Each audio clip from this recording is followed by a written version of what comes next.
Chapter 1. The Weight of Blood, Part 1. The grease from the roasted boar was the only thing Archibald had claimed as his own in 17 years. It coated his cracked hands, a stubborn film that no amount of lye or cold well water could truly strip away. In the bowels of the Palace of Aethelgard, the air was a thick soup of steam, roasted fat, and the rhythmic, metallic clink-clink-clink of the scullery. Archibald was scrawny, a collection of sharp elbows and protruding ribs held together by a tunic that had been handed down through 3 generations of servants. He wasn't built for the sword.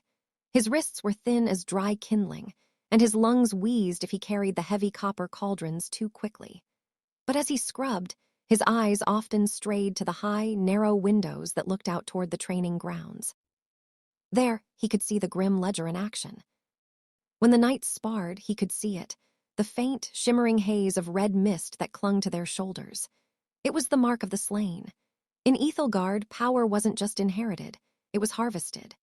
The more men a warrior killed, the denser their ledger became, granting them unnatural speed, skin as hard as boiled leather, and a presence that could make a commoner's heart stop from across a courtyard.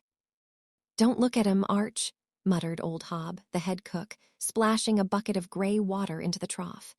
"Those boys are born with steel in their hands. You were born with a rag. Stick to the rag, or you'll end up in someone else's ledger before the moon sets." Archibald didn't look away. "The king has a count of 4,000, doesn't he?" 4,212, Hob whispered, his voice trembling with a mix of awe and terror. "A man like that doesn't walk, he bends the air around him. Now, scrub, the prince's feast won't clean itself." Archibald dipped a plate into the water. He didn't want to kill. The thought of a sword-piercing flesh made his stomach do a slow, nauseating roll. But he wanted the respect. He wanted to be the man who stood beside the throne, not the boy who scrubbed the floor beneath it. Specifically, he wanted to be seen by Princess Alara. She was the twin to the crown prince, Valerius. Where Valerius was a storm of gold and violence, Alara was a quiet flame. She was the only noble who didn't look through Archibald as if he were made of glass. Once, while he was cleaning the soot from her fireplace, she had offered him a sweetmeat.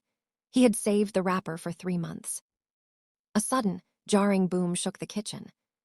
It wasn't the sound of a falling pot. It was a deep, tectonic shudder that rattled the teeth in Archibald's skull. Dust rained from the ceiling, graying the freshly cleaned silver. "The hell was that?" Hob growled, reaching for a meat cleaver. The kitchens went silent. Then came the screaming. It started high in the upper spires, the sound of hundreds of voices cut short by the wet slap of steel. The heavy oak doors at the top of the servants' stairs burst open. A man tumbled down the steps, his throat opened so wide his head hung at an impossible angle. He hit the stone floor with a sickening thud. Archibald stared. Hovering over the dead man was a faint, dissipating wisp of red smoke, his life force, his count, being sucked toward the doorway. A figure stepped into the light of the kitchen fires.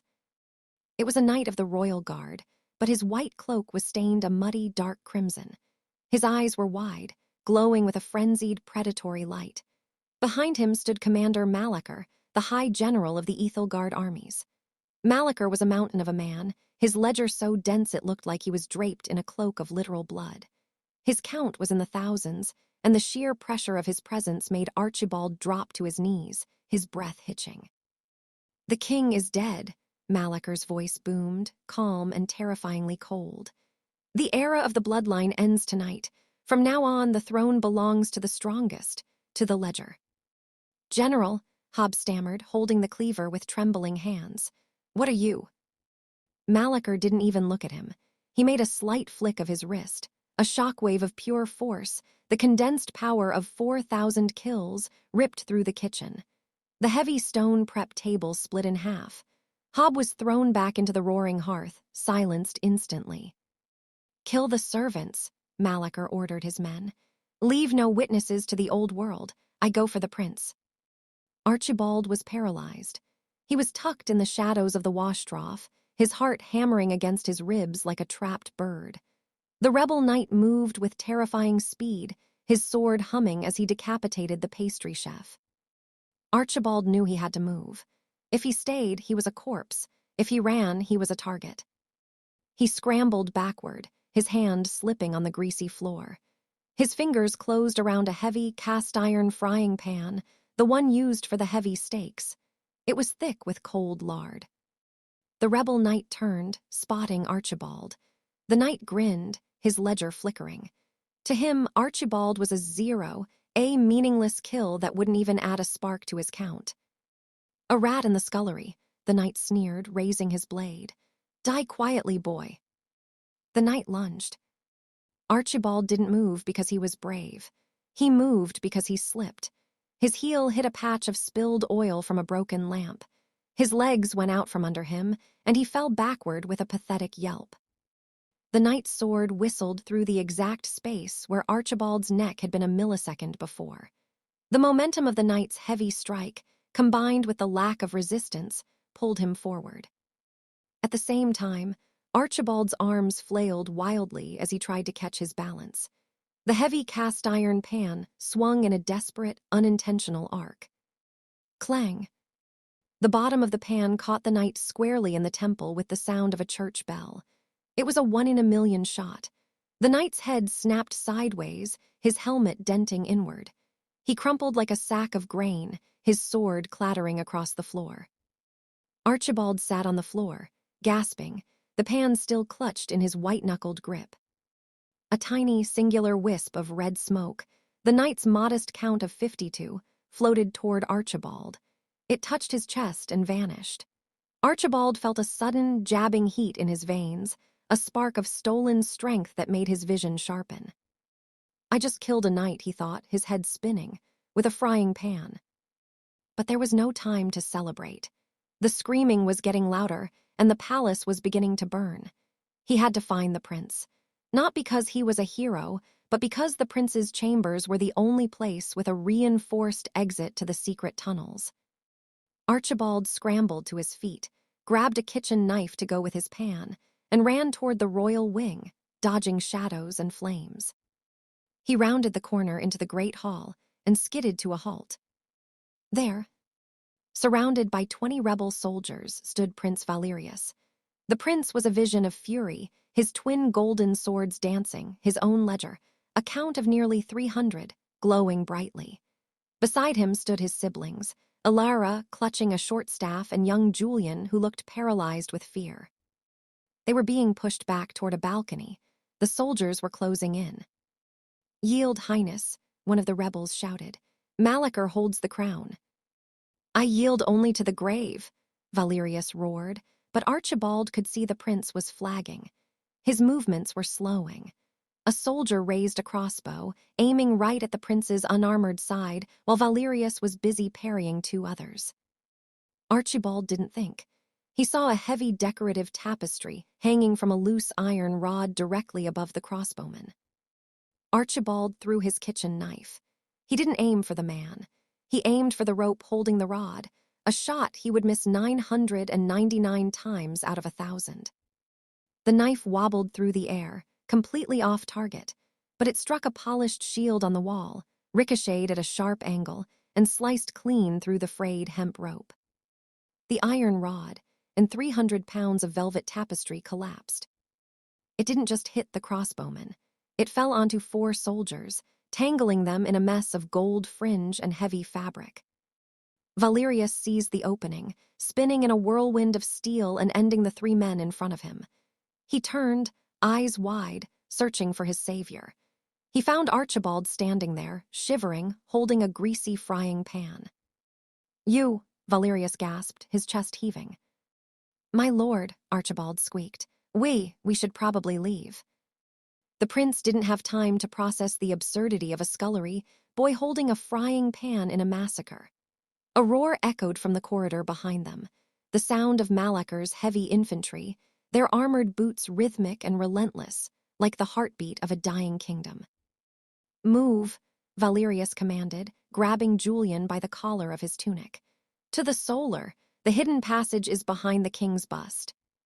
"Wait," Ilara cried out, her eyes darting to the fallen tapestry. "The guard.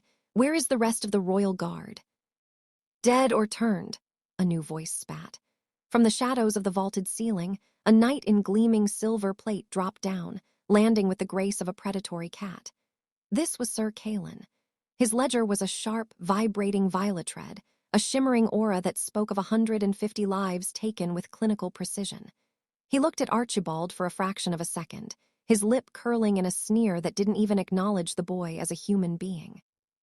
"Highness, the North Wing has fallen," Kalen reported, his sword already wet.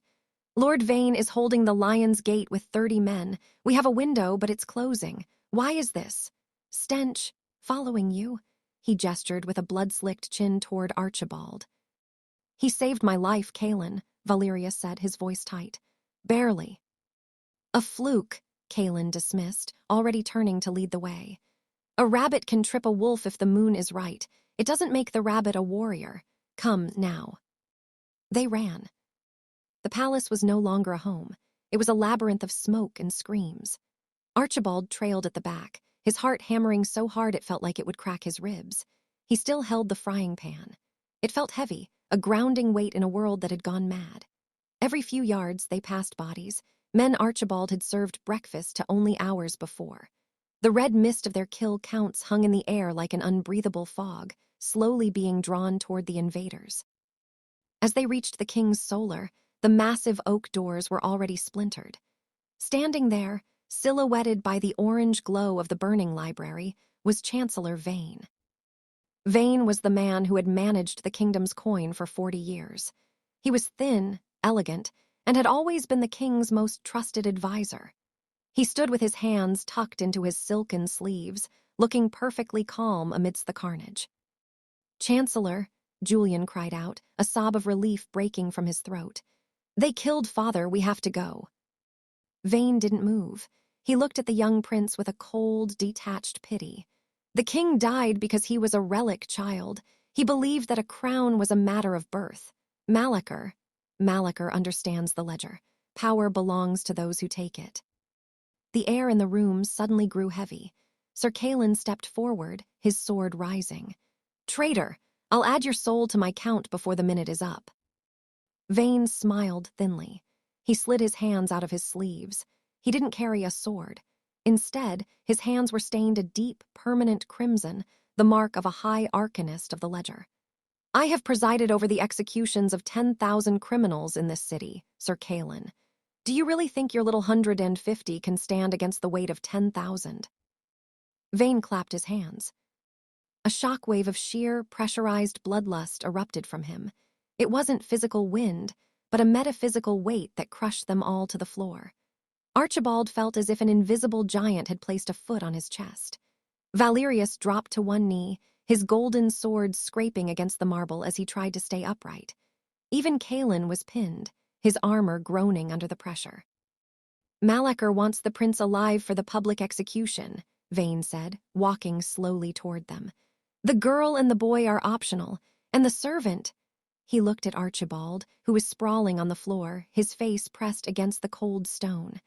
"The servant is an insult to the eyes." Vane raised a hand, and the red aura around him condensed into a jagged spike of energy. He aimed it at Archibald's head. Archibald's eyes were wide. He saw a loose marble tile beneath Vane's heel, one he had been meaning to report to the masons for weeks, because it sat unevenly over a steam pipe. "Die nothing," Vane whispered. At that exact moment, the fires in the library below reached a pressurized pocket of gas in the heating vents. The palace groaned. The loose tile didn't just shift, it exploded upward as a jet of superheated steam hissed out. The sudden blast caught Vane off balance. His foot slipped, his elegant robes tangling in his legs. The spike of red energy intended for Archibald's skull fired wild, striking the heavy chandelier chain above. The massive iron chandelier, holding 100 lit candles, groaned and snapped. It didn't fall on Vane. It fell on the doorway behind him, right as a squad of Malachor's elite soldiers was rushing in. The crash was deafening, blocking the entrance with a mountain of twisted iron and fire. The pressure of Vane's aura flickered for a second as he scrambled to regain his footing. "Now!" Archibald screamed, his voice cracking. Valerius didn't hesitate. He lunged forward, not at Vane, but at the secret lever behind the king's bust. The wall groaned open, revealing a dark, downward-sloping tunnel. "Kaelin, get them inside," Valerius roared. Kaelin grabbed Alara and Julian, shoving them into the blackness. Archibald scrambled after them. As he passed the threshold, he looked back. Valerius was locked in a desperate clash with Vane, his twin swords sparking against the Chancellor's shimmering red shields. "Go, Valerius," Alara screamed from the tunnel. The prince threw a heavy glass decanter of wine at Vane's face, another distraction, and dived into the tunnel just as Vane's energy blast tore the king's bust into gravel. Archibald slammed his shoulder into the hidden release mechanism on the inside. The stone door ground shut, sealing them in total darkness. For a long moment, the only sound was the heavy, jagged breathing of the 5 survivors. The smell of damp earth and ancient dust replaced the scent of blood and smoke. Is everyone alive?" Julian's voice was small, trembling in the dark. "I am here," Alara whispered, her hand finding Archibald's arm in the dark. He froze, his heart leaping into his throat. Her touch was warm, a stark contrast to the cold fear in his gut. "I live," Kaelin snapped, the sound of his armor clanking as he stood. "No thanks to the scullery rat. You nearly got us killed with that outburst, boy." "He saved us again, Kaelin." Valerius's voice was grim. A torch sputtered to life. The prince had found one in a wall bracket. His face was streaked with soot and blood. He looked at Archibald. "The steam, the chandelier, you have the devil's own luck, Archibald." I just noticed the tile was loose, my lord," Archibald stammered, shrinking back from Kaelin's murderous glare. Valerius looked down the long, dark tunnel. "It doesn't matter. We are out of the palace, but we are not out of the city. Malachor will have the gates closed by now. We have 30 loyalists waiting at the end of this tunnel in the slums. 30 men against an army of thousands." The prince looked at his sister, then at the scrawny boy with the frying pan. His expression hardened. "We are going to the outer rim," Valerius declared. "We will go from village to village. We will find the men who still remember my father's name. And if we cannot find an army, we will build one from the dirt up." "With what?" Kaelin asked mockingly. "We have no gold, no supplies. We have a prince, a traitorous chancellor hunting us, and a servant who fights with kitchenware." "We have the ledger," Valerius said, his eyes glowing in the torchlight. "And we have Archibald. If his luck holds, we might just live long enough to see Malachor's head on a pike." They began to move, descending deeper into the guts of the city. But as Archibald walked, he felt a strange, pulsing warmth in his chest, the single kill he had claimed in the kitchen. The knight's count of 52 was small, but to Archibald, it felt like a sun burning under his skin. He didn't know it yet, but the ledger didn't just record kills. It recorded intent. And for the first time in his life, Archibald didn't just want to survive. He wanted to win. Behind them, a muffled boom echoed through the stone. The door was being forced. "They're coming," Julian whispered. "Let them come," Valerius said, though his hand shook slightly on the torch. "The hunt has begun." Chapter 2, The Red Price. The tunnels beneath Aethelgard were never meant for princes. They were the veins of the city, clogged with the runoff of 100,000 lives, sewage, brackish river water, and the damp rot of ancient stone. As the small group descended, the air grew heavy and cold. Prince Valerius led the way, his torch casting long, dancing shadows that made the weeping walls look like they were bleeding. Archibald walked at the rear, just behind Princess Alara. Every time his boots splashed into a puddle, he winced, expecting a blade to whistle out of the dark. But something was different. His body felt tight. The single wisp of red smoke he had absorbed from the fallen night in the kitchen, the count of 52, wasn't just a number. It was a physical weight. It felt like he had swallowed a hot coal that refused to cool. His senses were sharper. He could hear the skittering of rats 20 yards ahead, and the dim torchlight felt almost blinding. "Keep up, scullery," Sir Kaelin hissed, his voice echoing off the low ceiling. The knight didn't look back, but his violet-red aura shimmered with irritation. If you trip and break that pan, I'm leaving you for the crawlers. I'm keeping up, Archibald whispered, though his legs felt like lead. Kaelin, leave him be, Alara said softly. She glanced back at Archibald, her eyes tired but searching. Archibald, are you hurt? You're shaking. I think it's the kill, Highness, Archibald admitted, his voice barely audible. The night, his mist. It feels like it's trying to push its way out of my skin. Valerius stopped and turned, the torchlight illuminating his grim face. He looked at Archibald with a mixture of pity and clinical interest. The first intake, the prince said. For a 0 to take 52 points at once is like a starving man gorging on a banquet. Your soul doesn't know how to weave the power into your muscles yet. Focus on your breathing. Imagine the heat spreading to your fingertips. If you let it sit in your chest, it'll burst your heart. Archibald did as he was told, shivering as he felt the warmth slowly migrate from his core into his thin limbs. The shaking subsided, replaced by a strange, humming strength. He felt less like a boy and more like a bowstring drawn too tight. After an hour of wadding through filth, they reached a heavy iron grate. Valerius signaled for silence. He tapped a specific rhythm on the bars, 3 slow, 2 fast. With a rusted groan, the grate swung inward. A dozen crossbows were leveled at them from the darkness beyond. Lower your weapons, a gruff voice commanded. A man stepped forward into the light. He was older, his face a map of scars, wearing the battered breastplate of a captain of the city watch. This was Captain Thorn. His ledger was a solid brick-red haze, a count of 800. Prince Valerius, by the gods, we thought the Chancellor had taken your head. Vain tried, Valerius said, stepping into the dry cellar. He found the ledger of a high arcanist instead. Where are the others? Thorn sighed, gesturing to the room behind him. It was a massive, vaulted wine cellar beneath a ruined tavern in the low quarter. Scattered around the room were men in various states of disarray. Some were royal guards who had escaped the purge. Others were common soldiers and even a few armed stable hands. Archibald counted them. 30, exactly 30. This is it, Kaelin spat, looking around the room with disgust. 30 half-starved dogs to retake a kingdom. Null-Anchor has 10,000 men in the capital alone, and their counts grow with every loyalist they execute.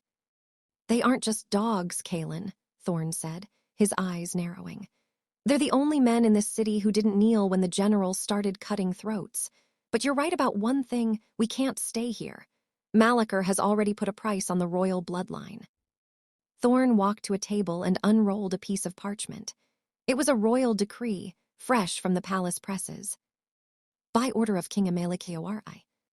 For the head of the pretender Valerius, 50,000 gold crowns, and account transfer of 500.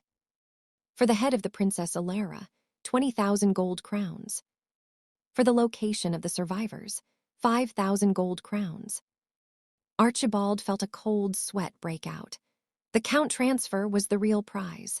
In this world, gold was fine, but the ability to legally inherit someone else's kill count through a bounty was how commoners became lords overnight.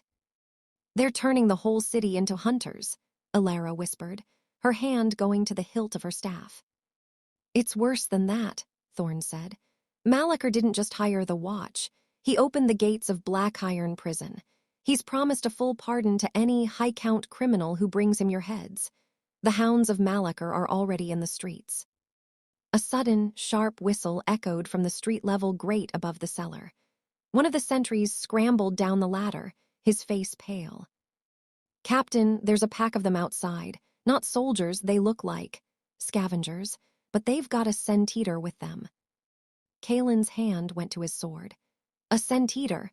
Those monsters are only used for tracking high ledgers. How could they have found us so fast? They aren't tracking your ledger, Kaelin, Valerius said, his eyes shifting to Archibald. They're tracking the first intake. The new blood of a fresh kill is like a beacon to a centaur. Archibald felt 30 pairs of eyes turn toward him. He clutched his frying pan, feeling the heat of the 52 kills pulsing in his veins. He wasn't just a servant anymore. He was a glowing target. We have to move, Valerius commanded. Thorn, get the men to the back exit. We head for the west gate. If we can reach the forest of Gallowwood, we can disappear. The west gate is a kill box, Highness, Thorn warned. There's only one way out of the low quarter that isn't watched by a battalion. And where is that? Thorn looked at the ceiling. The bone walks, the rooftop bridges, but if we go up there, we're exposed. Every archer in the district will see our auras. Then we go fast, Valeria said. Archibald, stay in the middle if you see anything at all. Scream. They began to climb the narrow, spiral stairs leading to the roof of the tavern. Archibald's heart was drumming a frantic rhythm. As they emerged onto the rooftops, the scale of the disaster hit him. The city of Aethelgard was burning. Plumes of black smoke choked the stars, and the distant sound of bells told of a city in its death throes. Below them, in the narrow alleys of the slums, Archibald saw flashes of red, the flickering auras of men hunting men. Down there, Julian whispered, pointing. A group of 5 men in tattered leather armor were moving through the alley. In the center of them was a hunched, distorted figure on a chain.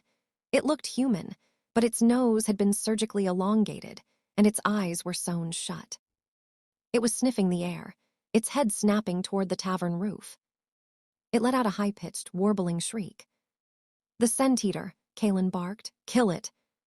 Kaelin drew a throwing knife and flicked it with supernatural speed, the power of 150 kills behind the throw. The blade blurred through the air.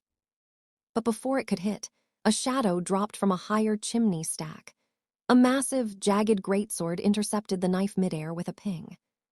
Standing on the bridge ahead of them was a man nearly 7 feet tall, wrapped in bandages. His ledger wasn't red, it was almost black, a deep, bruised purple that hummed with the weight of 2,000 kills. The prince and his kittens, the giant rumbled, his voice sounding like grinding stones. Malachor said you'd be coming this way. I am Vorg the Butcher, and I've been promised a lordship for your hearts. Vorg the Butcher didn't move with the speed of a man his size.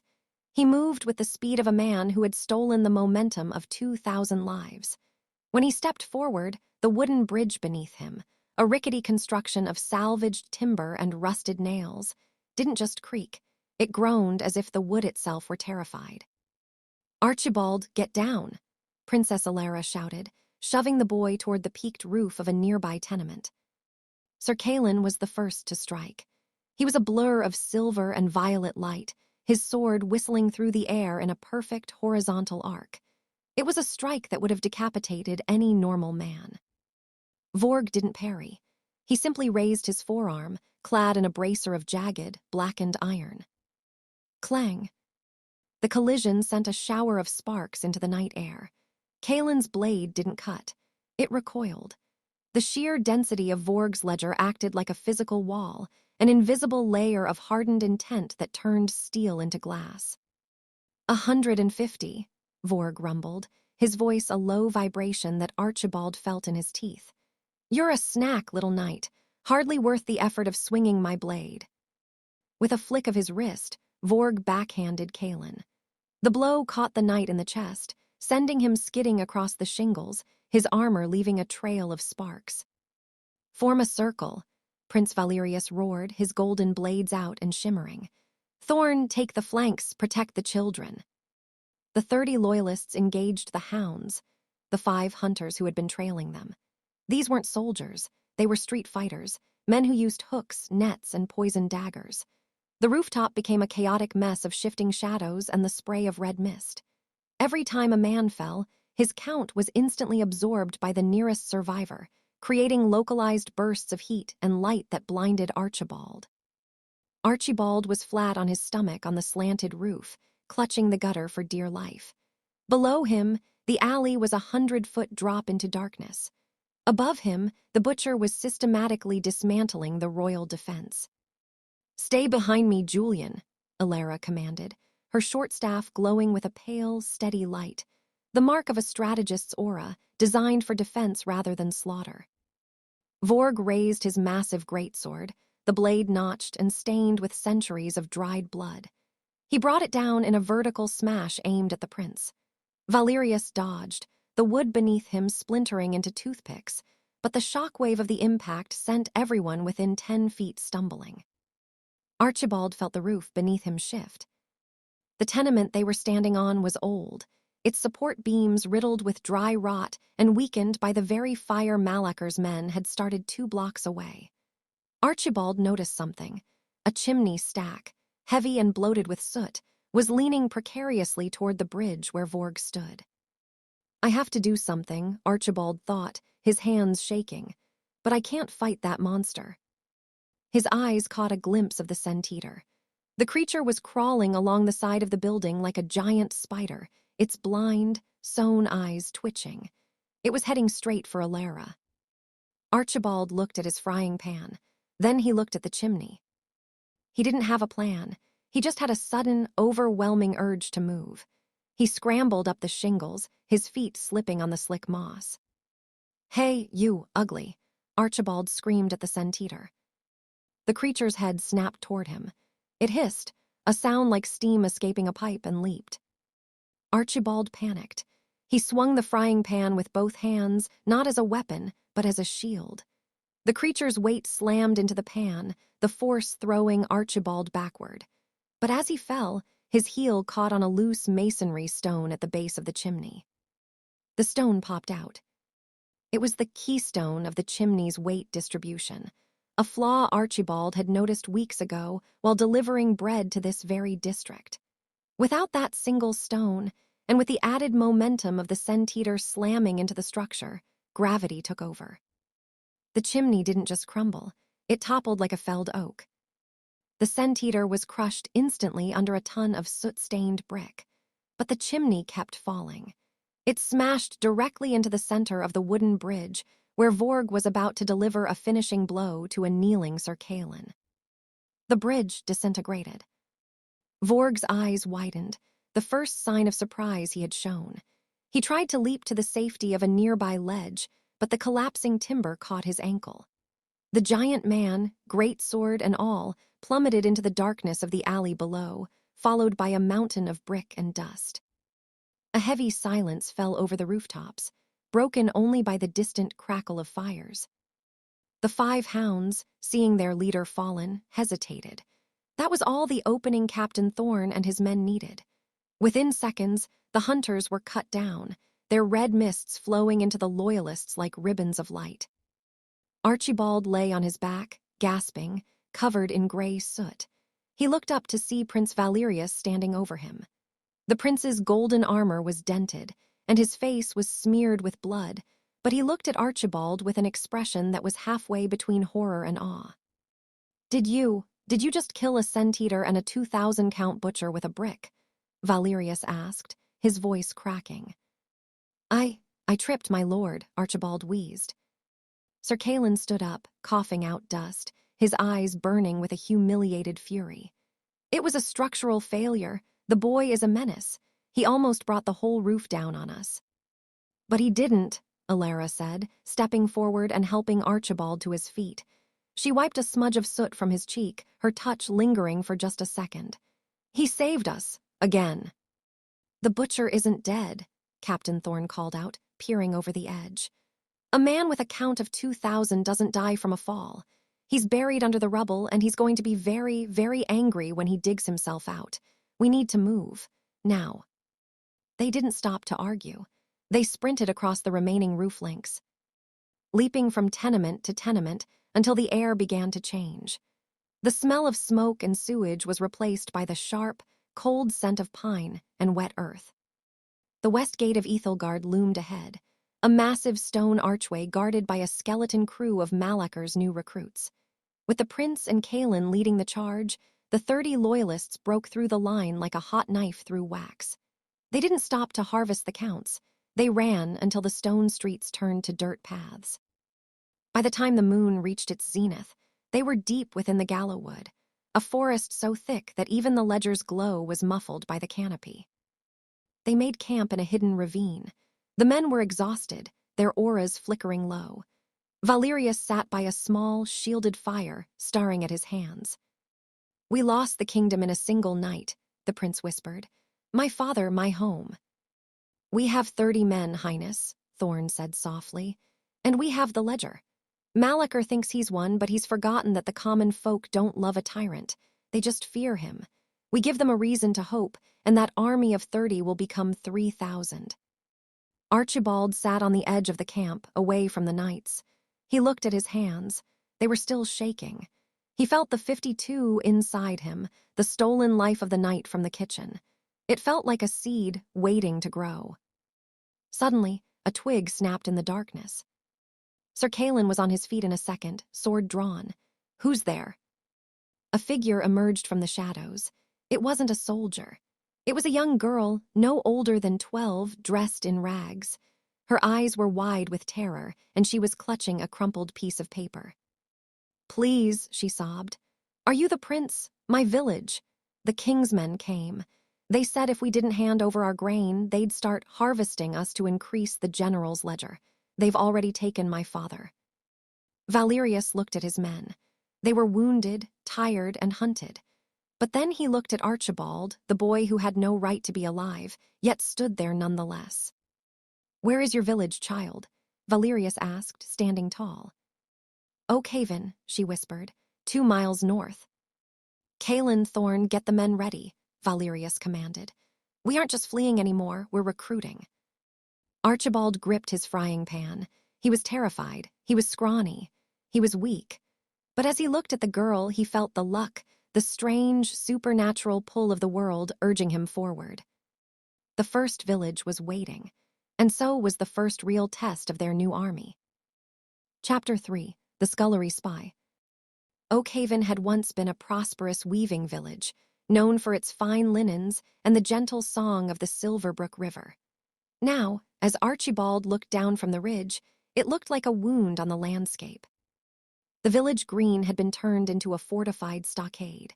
Sharpened logs formed a perimeter, and in the center, a massive iron-bound wagon stood, a reaper's carriage. Archibald felt a chill that had nothing to do with the morning mist. Reaper's carriages were used by the high ledger nobility to transport living counts, prisoners kept alive only until their deaths could be most efficiently harvested by a rising officer. 30 guards, Captain Thorne whispered, peering through a brass farrier's glass. "Most are low counts, 50 to 80, but the one in the gilded breastplate, that's Centurion Hacks. He's got a ledger that's pushing 500. He's a butcher in a fancy suit." "We can't take 30 men in a fortified position without losing half of ours," Sir Kalen said, his voice tight with rare pragmatism. "And if Hacks sees us coming, he'll start executing the villagers just to bloat his count for the fight." Prince Valerius turned his gaze to Archibald. The boy was trying to make himself small, huddled in a cloak that was 3 sizes too big. "Archibald," the prince said. Archibald jumped. "Why, yes, my lord." "You are the only one among us who can walk into that camp without arousing suspicion. You don't look like a soldier. You don't smell like one. To them, you're just another stray dog looking for a bone." Sir Kalen let out a sharp, mocking bark of laughter. "Finally, the rat's true calling, back to the pig slop." "Kalen, enough," Princess Alara snapped. She walked over to Archibald, her silk dress torn at the hem but her posture still regal. She reached into a small pouch at her belt and pulled out a thin, silver vial. "This is a concentrated paralytic derived from gallowwood fungi. 1 drop in the officer's wine, and their ledger links will seize. They won't be able to draw on their stolen strength." Archibald looked at the vial, then at the fortified camp. His stomach felt like it was full of wet sand. "You want me to poison a centurion." "I want you to be the ghost in the kitchen," Valerius said, placing a heavy hand on Archibald's shoulder. "Find where they keep the keys to the reaper's carriage. If you can unlock that, the villagers can create a distraction from the inside. We'll hit the gates the moment the first scream starts." Archibald took the vial. His fingers brushed Alara, and for a brief second, the terror receded, replaced by a desperate, foolish need to prove he wasn't just a rat. I can do it," Archibald whispered. 2 hours later, Archibald was trudging down the main road toward Oak Haven, carrying a heavy bundle of firewood he'd gathered. He had smeared soot on his face and torn his tunic further. He looked every bit the part of a village boy broken by the coup. As he approached the gate, 2 guards leveled pikes at his chest. Their auras were a dull, sickly orange low-level killers who enjoyed the bullying more than the combat. "Halt, whelp," one of them barked. "Oakhaven is under military jurisdiction. State your business or give us your head for the count." Archibald dropped the wood, letting his knees knock together. "Please, masters. I was out in the woods when the fires started. I'm a pot boy. I can scrub, I can peel, I can handle the heavy cauldrons. The kitchens up there look like they need hands." He pointed toward the smoke rising from the village tavern, which Hax had claimed as his headquarters. The guards exchanged a look. One of them kicked the wood. "Scrawny thing, but the Centurion's been complaining about the grit in his stew since we hung the old cook." "Get in there," the other guard growled, prodding Archibald with the blunt end of his pike. "Report to the sergeant of the mess. If you steal so much as a crust of bread, I'll personally harvest your 0 count for the practice." Archibald hurried past, his heart drumming against his ribs. The interior of the village was a nightmare. Villagers were tied in rows near the Reaper's carriage, their eyes hollow. But it was the ledger pressure that was the worst. Centurion Hax was sitting on the tavern porch, drinking wine and laughing. His aura was a dense, vibrating sphere of red that seemed to pulse with every heartbeat. To Archibald, who only had a count of 52, the pressure felt like standing too close to a roaring furnace. He was directed to the tavern's back kitchen. It was a chaotic mess. Dead chickens hung from the rafters, and the floor was slick with blood and cabbage water. "You," a fat sergeant roared, pointing a meat cleaver at Archibald. "The boy from the road, get to the basins. The Centurion wants his midday feast in an hour, and the plates are filth." Archibald dived into the work. It was familiar, the scalding water, the caustic soap, the rhythmic scrubbing. It calmed his nerves, allowing him to observe. He saw the keys. They were hooked onto the sergeant's belt, a heavy iron ring that clattered every time the man moved. He also saw the wine. A large cask of Aethelgard gold sat on the sideboard, ready to be decanted for the officer's table. Archibald waited for his moment. It came when a fight broke out between 2 soldiers over a dropped tray of sausages. The sergeant roared in fury, stepping away from the sideboard to cuff the men over the heads. Archibald reached into his tunic for the silver vial. His hands were slick with dishwater. He moved toward the wine cask. Suddenly, a hand clamped onto his wrist. Archibald froze, his blood turning to ice. He looked up into the cold, calculating eyes of a woman wearing the dark leather of a Malachar scout. Her ledger was a sharp, needle-like violet, a count of 200. "What do you have there, little rat?" she whispered, her grip tightening until Archibald's bones groaned. Archibald's mind raced. He could feel the vial slipping from his wet fingers. If it hit the floor and broke, he was dead. If she saw the silver, he was dead. It's salt, mistress," Archibald squeaked, his voice cracking. "The sergeant," he said the stew was bland. "I didn't want to get whipped." "Salt doesn't come in silver vials," she hissed, her eyes narrowing. She began to twist his arm, forcing his hand open. At that exact moment, a stray cat, startled by the shouting soldiers outside, leaped from a shelf above. It landed directly on the scout's head, claws digging into her scalp. The woman shrieked, her grip loosening for a fraction of a second. Archibald didn't just stand there. As he stumbled back, his elbow hit the tap of the wine cask. A stream of dark red wine began to pour out. In the confusion of the cat attack and the splashing wine, Archibald managed to flick the stopper off the vial and dump the contents into the decanter sitting beneath the tap. "Cursed beast." The scout yelled, throwing the cat across the room. She turned back to Archibald, her hand on her dagger. "Show me your hand." Archibald opened his hand. It was empty. The vial had fallen, not onto the floor, but perfectly into the open mouth of a discarded fish head in the scrap bucket. The scout stared at his empty palm, then at the overflowing wine decanter. "Messy brat," she spat, shoving him away. "Clean up that wine and get out of my sight before I decide I need a few more points for my ledger." Archibald scrambled to the floor, pretending to sob as he wiped the wine. He watched as the sergeant, still cursing, grabbed the poisoned decanter and marched it out to the centurion's table.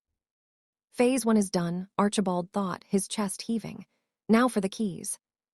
But as he looked out the window, he saw something that made his heart stop. Sir Calin hadn't waited for the signal. He saw the glint of silver armor in the tree line. Calin was moving early, trying to claim the glory of the kill for himself.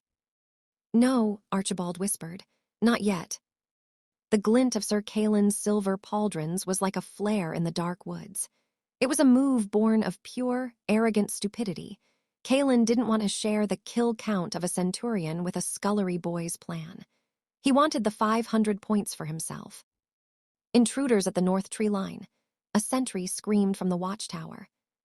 The kitchen exploded into motion. The sergeant, who had been reaching for a tray of roasted potatoes, spun around, his heavy iron key ring jangling against his thigh like a death knell.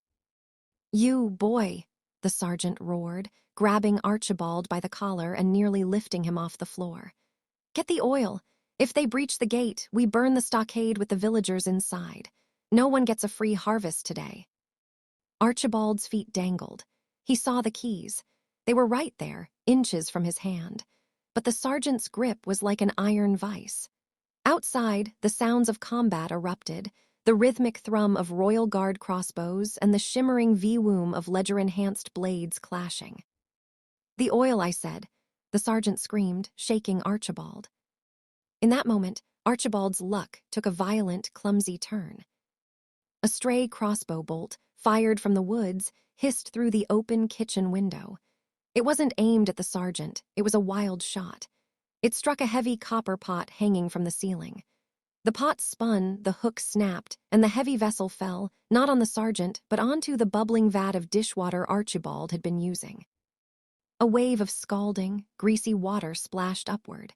It hit the sergeant squarely in the small of his back. The man let out a howl of agony, his muscles spasming as he released Archibald to clutch at his burns. As he buckled, the key ring caught on the edge of the prep table. The leather thongs snapped. The keys slid across the floor, coming to rest right at Archibald's feet. Archibald didn't wait. He scooped them up, the iron cold and heavy in his palm, and dived through the back servant's hatch just as the sergeant lunged for him with a meat cleaver. The village green was a vortex of red mist and steel.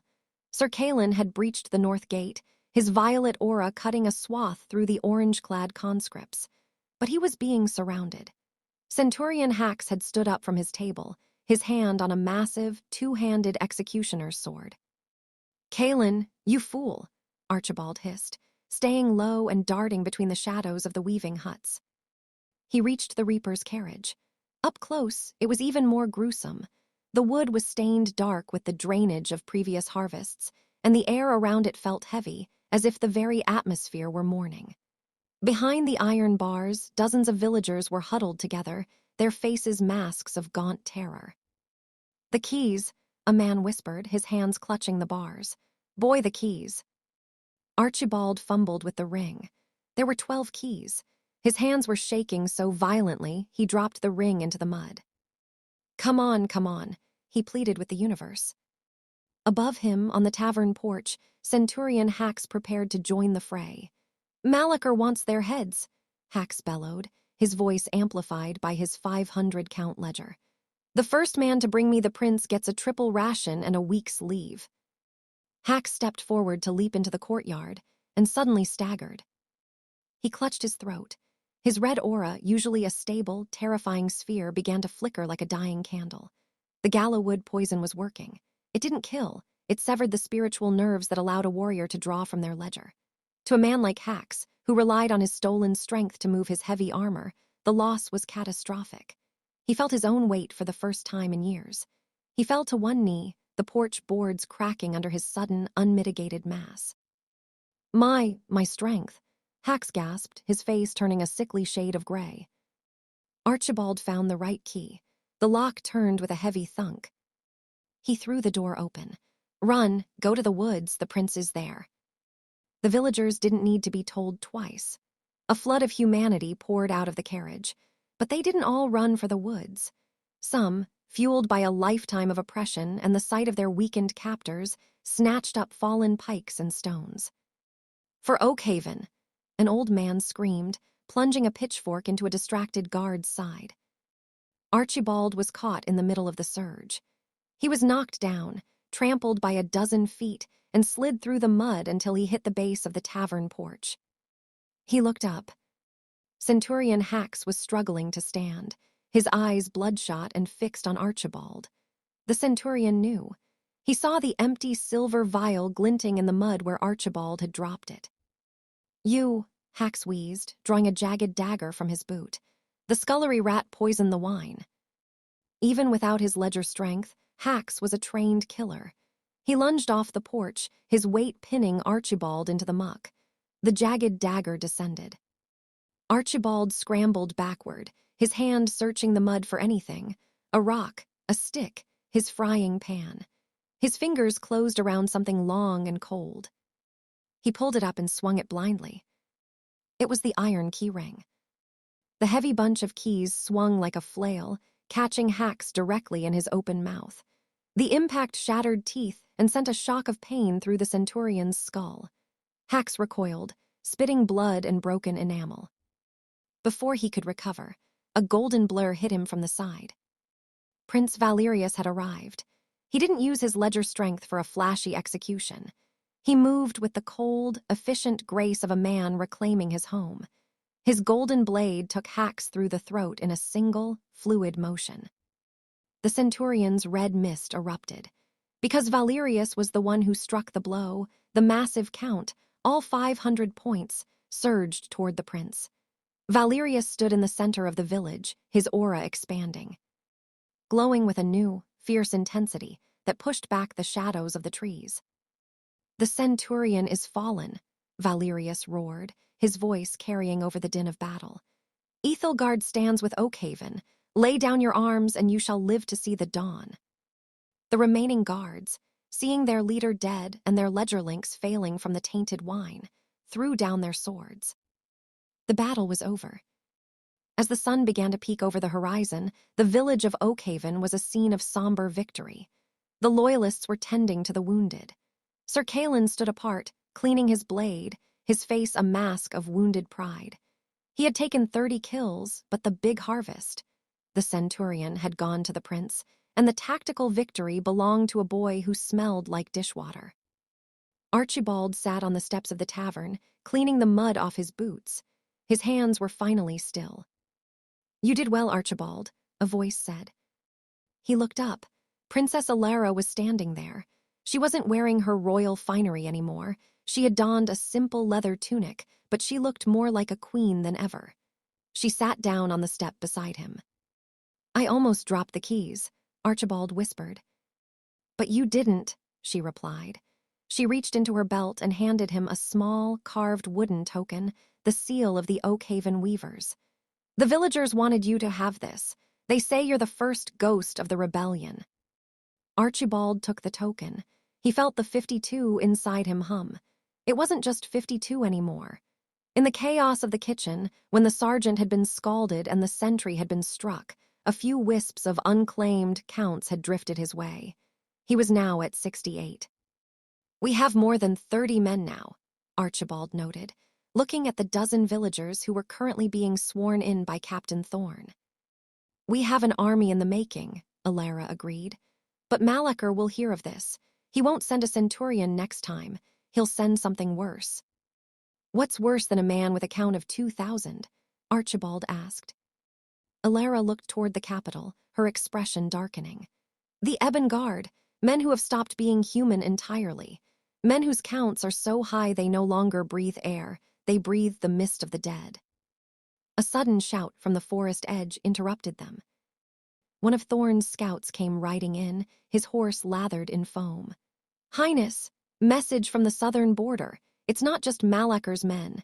The kingdom of Draxus has crossed the river. They're seizing the outer territories while we fight ourselves." Valerius stood up, his new 500-count aura flared. "An invasion, now." "They aren't just invading, my lord," the scout gasped. "They say they've made a pact with the Chancellor. Vane has promised them half of Aethelgard in exchange for our heads. The stakes had just doubled. It wasn't just a civil war anymore. It was a fight for the survival of the realm itself. Archibald looked at his frying pan, then at the wooden token in his hand. He was just a boy with a bit of luck. But as the horizon turned blood-red with the coming of a second war, he realized that luck was the only thing Aethelgard had left. Chapter 4. The Whispering Frost. The victory at Oakhaven was a spark in a very large, very dark room. By mid-morning, the village was a hive of grim activity.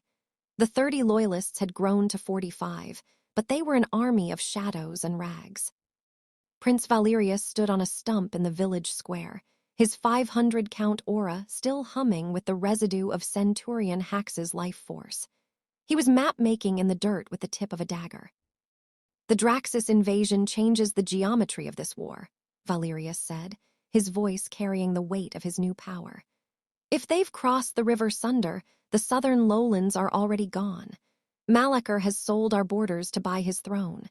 We can't fight a two-front war with 40 men and a handful of pitchforks. Then we need the old blood, Captain Thorne said, rubbing his scarred jaw. We need the hermit of the Grey Peaks.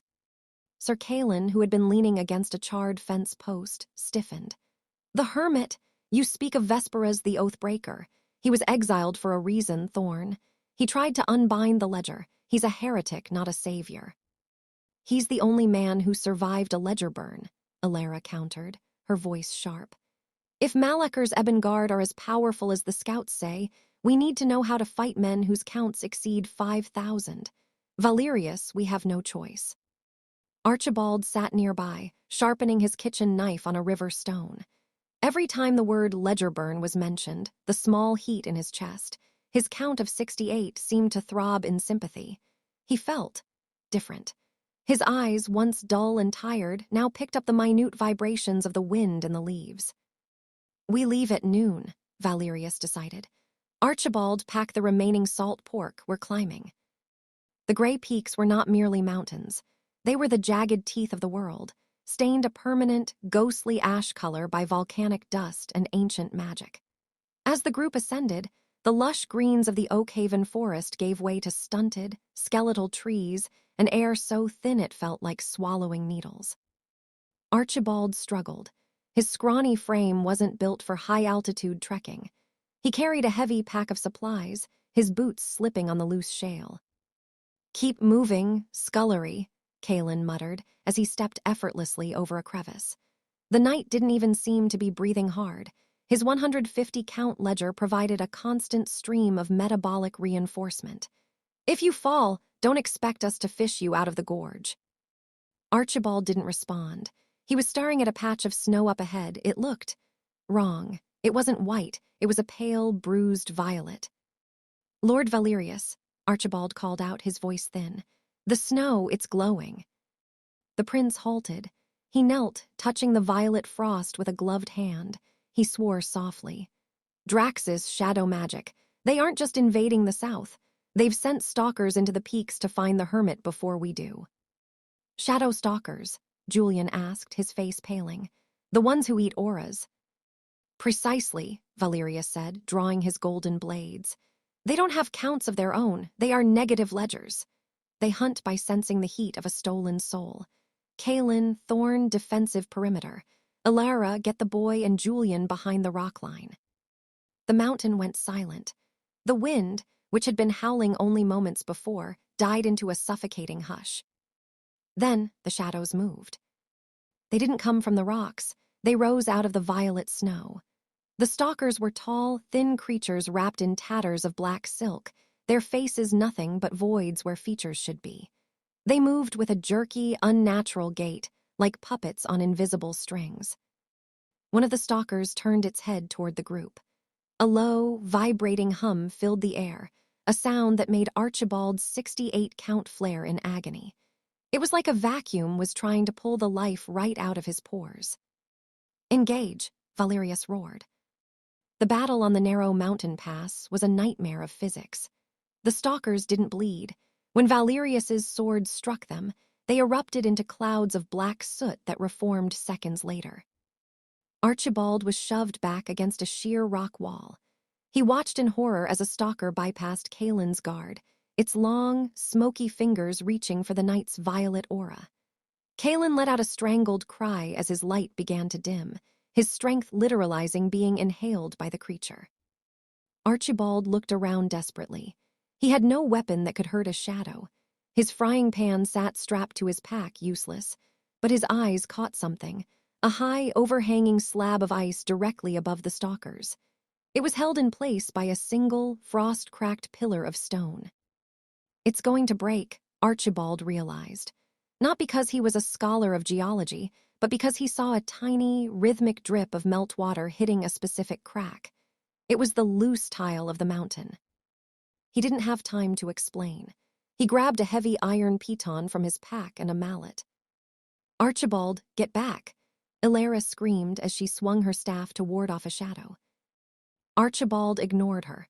He scrambled up a side slope, his hands freezing as he gripped the jagged stone. He reached the base of the ice pillar. He didn't need to destroy the whole thing, he just needed to nudge the vibration. He struck the piton. Clang. The sound echoed through the thin air. The stalkers didn't react, they had no ears, but the ice did. The crack widened. Archibald struck it again. Clang. A shudder ran through the mountain. A few pebbles tumbled down.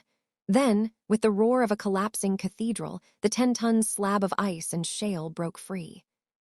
Archibald tried to jump back, but his foot caught in a root. He tumbled backward, sliding down the slope on his belly. The avalanche didn't hit the prince or the knights.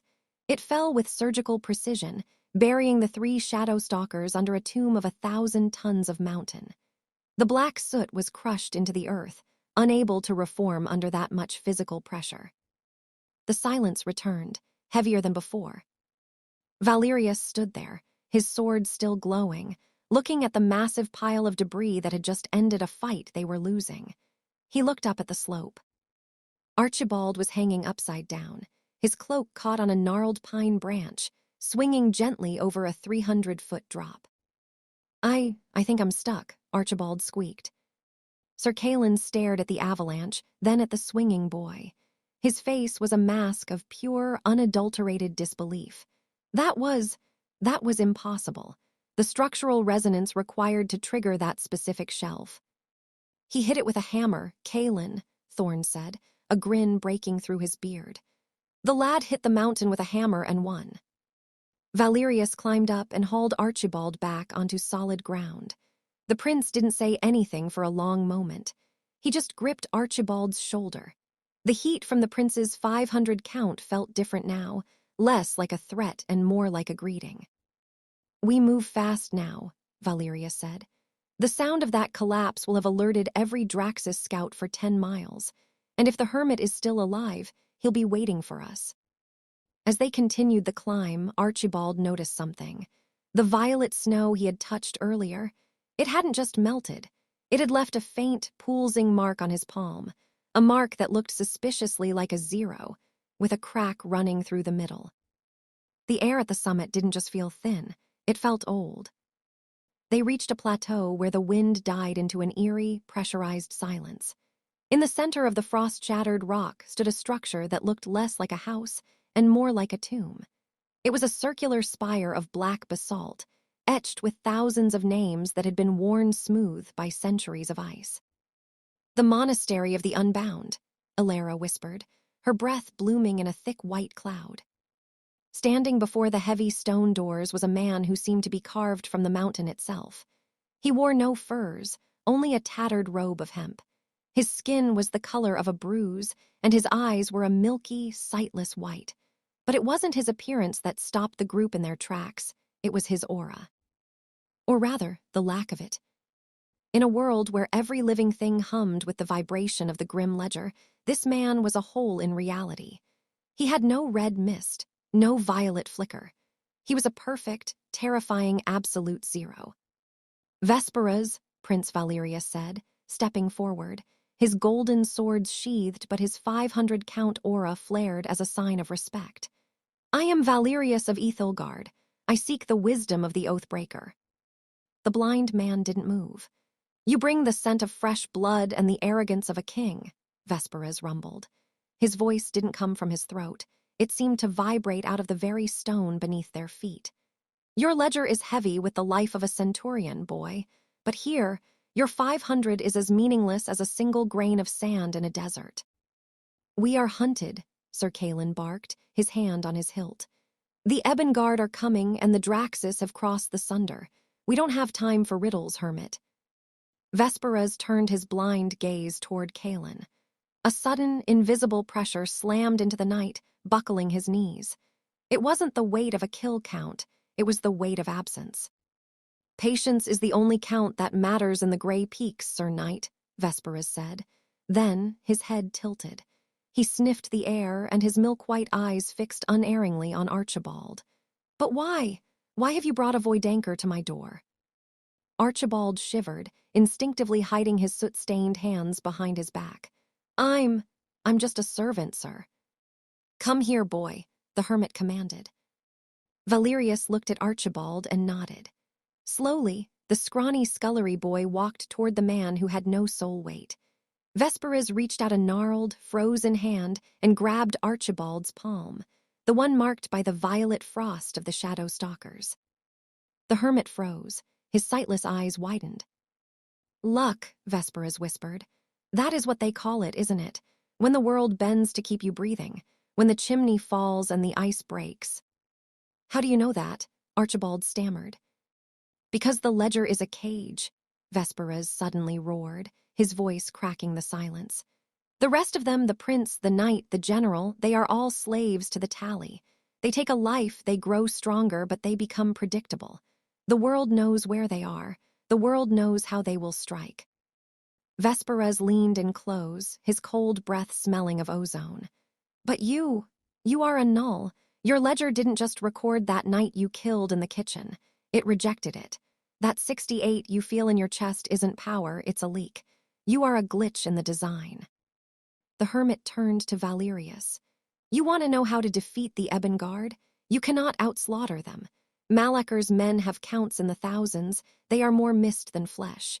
To kill a god of the ledger, you need a weapon that doesn't play by the rules of the ledger. You mean Archibald? Elara asked, her voice trembling. I mean the boy's luck is actually his soul subconsciously screaming at reality to change, Vesperus said. But luck has a price. Every time the world bends for him, it builds a debt, a karmic backlash. If he keeps tripping into victory, eventually the mountain won't just fall on his enemies, it will fall on him. Archibald looked at the violet mark on his hand. It was pulsing faster now, a tiny, jagged crack in the skin. How do I stop it? You don't stop it, Vesperus said, a grim smile touching his lips. You learn to aim it. You learn to be the disaster that Malacher never saw coming. Suddenly, a horn blast echoed from the slopes below. It was a low, mournful sound that felt like a funeral dirge. They're here, Captain Thorne shouted, pointing down the pass. Emerging from the mist were 3 figures. They didn't walk, they glided. They were draped in armor made of blackened bone, and their auras were so massive they blotted out the light of the setting sun. These weren't soldiers. They were the Ebon-Guard. Each one carried a count of 5,000. 3 of them, Kalen whispered, his face turning the color of the snow. Against 40 of us, we're dead. Not yet, Vesperus said, stepping back toward his monastery doors. Prince, if you want your kingdom back, you must hold the pass for 1 hour. I must take the boy inside to unseal the debt. If I fail, the backlash will erase this entire peak from the map.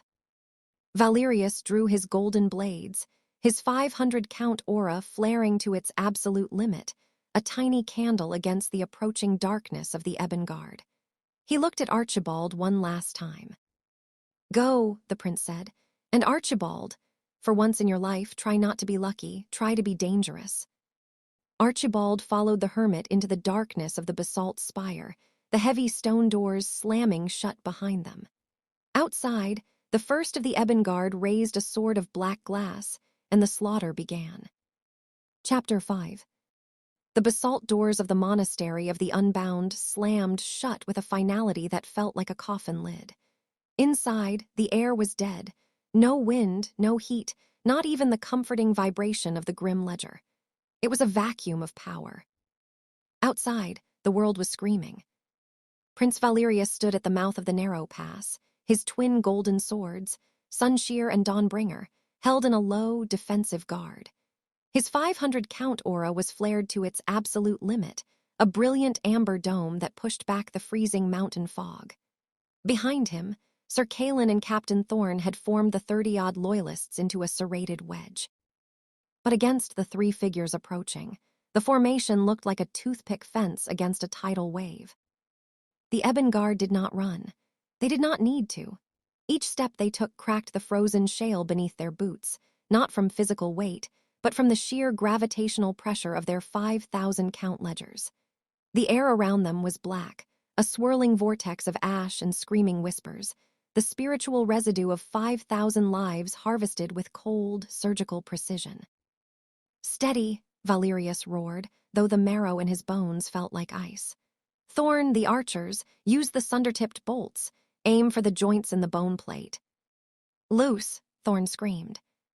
12 bolts, tipped with rare crystals designed to shatter ledger shields, hissed through the air. In any other battle, these would have pierced a knight's plate like parchment. The lead Ebon-Guard didn't even raise his shield. He simply tilted his head. The black mist around him intensified. As the bolts entered his vortex zone, they didn't hit, they decelerated. The kinetic energy was literally sucked out of the wood and metal, absorbed into the guard's count. The bolts clattered to the ground, harmless as autumn leaves. "Gods help us," Kalen whispered, his violet aura flickering with primitive terror. "They aren't just warriors, they're black holes." The first Ebon-Guard reached the line. He swung a flail made of human vertebrae, the morning star at the end glowing with a sickly, necrotic purple light. Boom!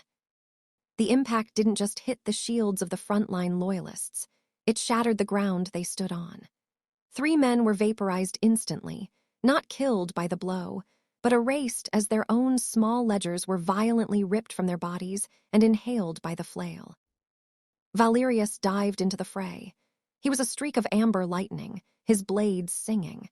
He knew he couldn't win a clash of strength.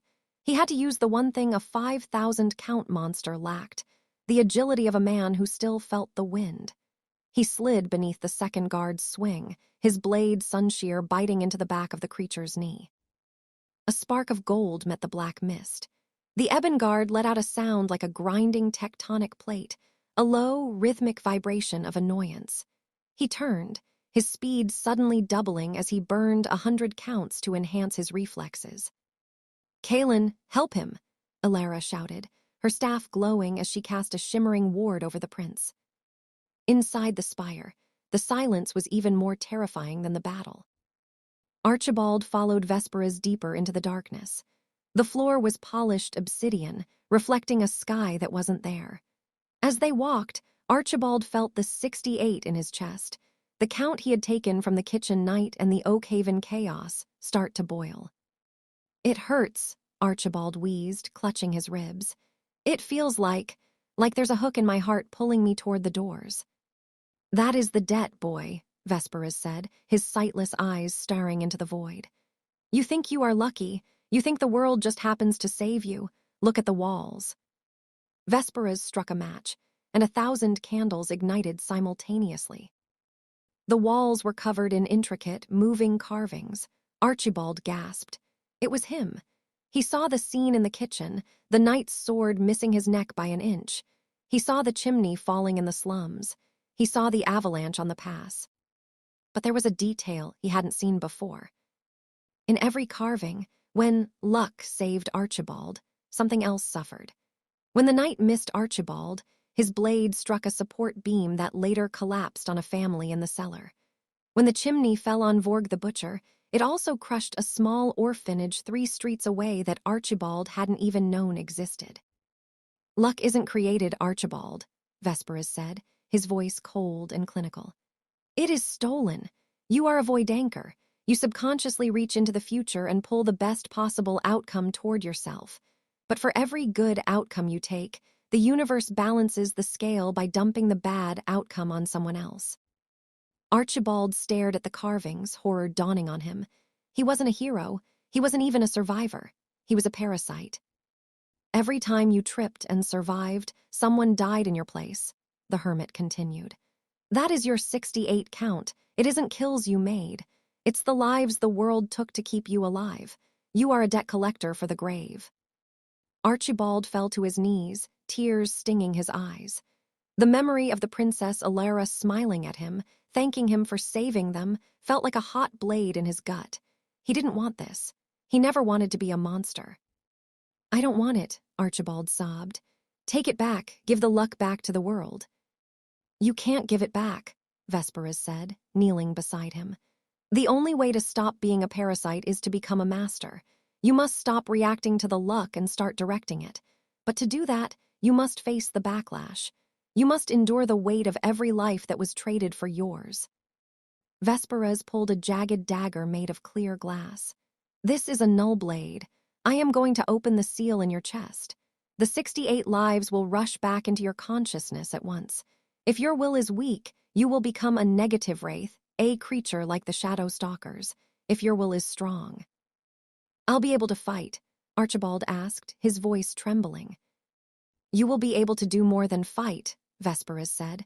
You will be able to rewrite the ledger itself. But Archibald, the pain will be unlike anything a human was meant to bear. Why do you want to be strong? Is it for the prince, for the girl? Archibald thought of the villagers in Oakhaven. He thought of the prince, who had seen something in him when he was just a boy with a frying pan. But mostly, he thought of himself, the boy who was tired of being the reason people died. I want to be strong, Archibald said, his eyes hardening, so I can finally pay my own way. Vesperas nodded. He plunged the glass dagger into Archibald's sternum. Archibald didn't scream. He couldn't. His entire world turned white as the spiritual pressure of the monastery's zero zone rushed into his soul. Back at the pass, the situation was catastrophic. Captain Thorne lay in the snow, his arm shattered. Half of the loyalists were dead. Their counts absorbed by the Ebon-Guard, who were now glowing with an even more terrifying intensity. Sir Kalen was fighting like a man possessed, his violet aura bleeding out into the wind, but he was being pushed back toward the monastery doors. Valerius was the only one left standing between the lead Ebon-Guard and the spire. The prince was covered in blood, most of it his own. His left eye was swollen shut, and one of his golden blades was snapped at the hilt. The Ebon-Guard raised his bone star flail for the final blow. The bloodline ends, the guard rumbled, the sound vibrating through Valerius's very teeth. Not today, Valerius gasped, coughing up crimson. He prepared to burn his entire 500 count in a suicidal explosion, hopping to at least take one of them with him. Just as the flail began its descent, the basalt doors of the monastery didn't just open, they vanished. A wave of pure, colorless energy erupted from the spire. It wasn't the heat of a ledger or the cold of a shadow stalker. It was a silent ripple that made the falling snow stop in midair. A figure stepped out of the darkness. It was Archibald, but he didn't look like a scullery boy anymore. His hair had turned the color of ash, and his eyes were no longer brown. They were a swirling, deep silver, like a storm trapped in glass. He wasn't carrying a sword. He wasn't carrying a pan. He was carrying nothing but the weight of 68 lives, and for the first time in history, the luck had an owner. The lead Ebon-Guard paused, his 5,000 count aura flickering in confusion. He sensed a 0, but it was a 0 that felt like a mountain. You, the Ebon-Guard hissed, swinging the flail at Archibald. Archibald didn't dodge, he didn't trip, he simply took a step forward. The Ebon-Guard's flail, a weapon forged from the literal weight of 5,000 souls, whistled through the air with the sound of a falling star. It was a blow designed to shatter mountains, let alone a boy. Archibald didn't raise a hand. He didn't flinch. He simply stood in the center of the silent ripple he had brought from the monastery. When the necrotic iron of the flail entered Archibald's zero zone, the laws of the world stopped applying. The momentum of the strike, the massive, magical kinetic energy granted by the 5,000 count ledger, simply vanished. The flail didn't hit a shield, it hit a vacuum. It slowed to a crawl, the heavy spiked ball floating inches from Archibald's face as if it were submerged in thick honey. The Ebon-Guard's hollow, bone-masked face tilted in confusion. He pulled back on the chain, but it was like trying to tug a rope embedded in dry concrete. "Your count is high," Archibald said. His voice was no longer the high-pitched squeak of a scullery boy. It was a hollow, layered resonance, as if 68 people were speaking through his throat at once. "But high numbers only matter if there is a world to count them in." Archibald took a step forward, his silver eyes locking onto the void within the guard's helmet. "You've taken 5,000 lives," Archibald whispered. "I have 68 debts to pay. Let's see which weight is heavier." Archibald reached out and touched the guard's blackened bone breastplate. He didn't punch, he just rested his palm against the center of the warrior's chest. Suddenly, the luck that had always protected Archibald inverted. Instead of pulling a good outcome toward himself, Archibald pushed a bad outcome into the Ebon-Guard. In the language of the Null Master, it was called probability collapse. Every microscopic flaw in the guard's armor, every tiny crack in the bone plate, every rusted link in the chain, all of them failed at the exact same microsecond. Crack. The 5,000 count armor, designed to withstand a siege, disintegrated. The Bone Star flail shattered into 1,000 shards of calcium. The Ebon-Guard let out a sound of pure agony, not a physical scream, but the collective shriek of the 5,000 souls inside his ledger, suddenly being exposed to the vacuum of Archibald's null state. The black mist that composed the guard's body began to leak out, swirling into the gray sky like smoke in a gale. The warrior stumbled back, his physical form flickering. The void," the guard hissed, his voice fatting. "The king must know." Before he could finish, Archibald closed his hand into a fist. The air around the guard imploded.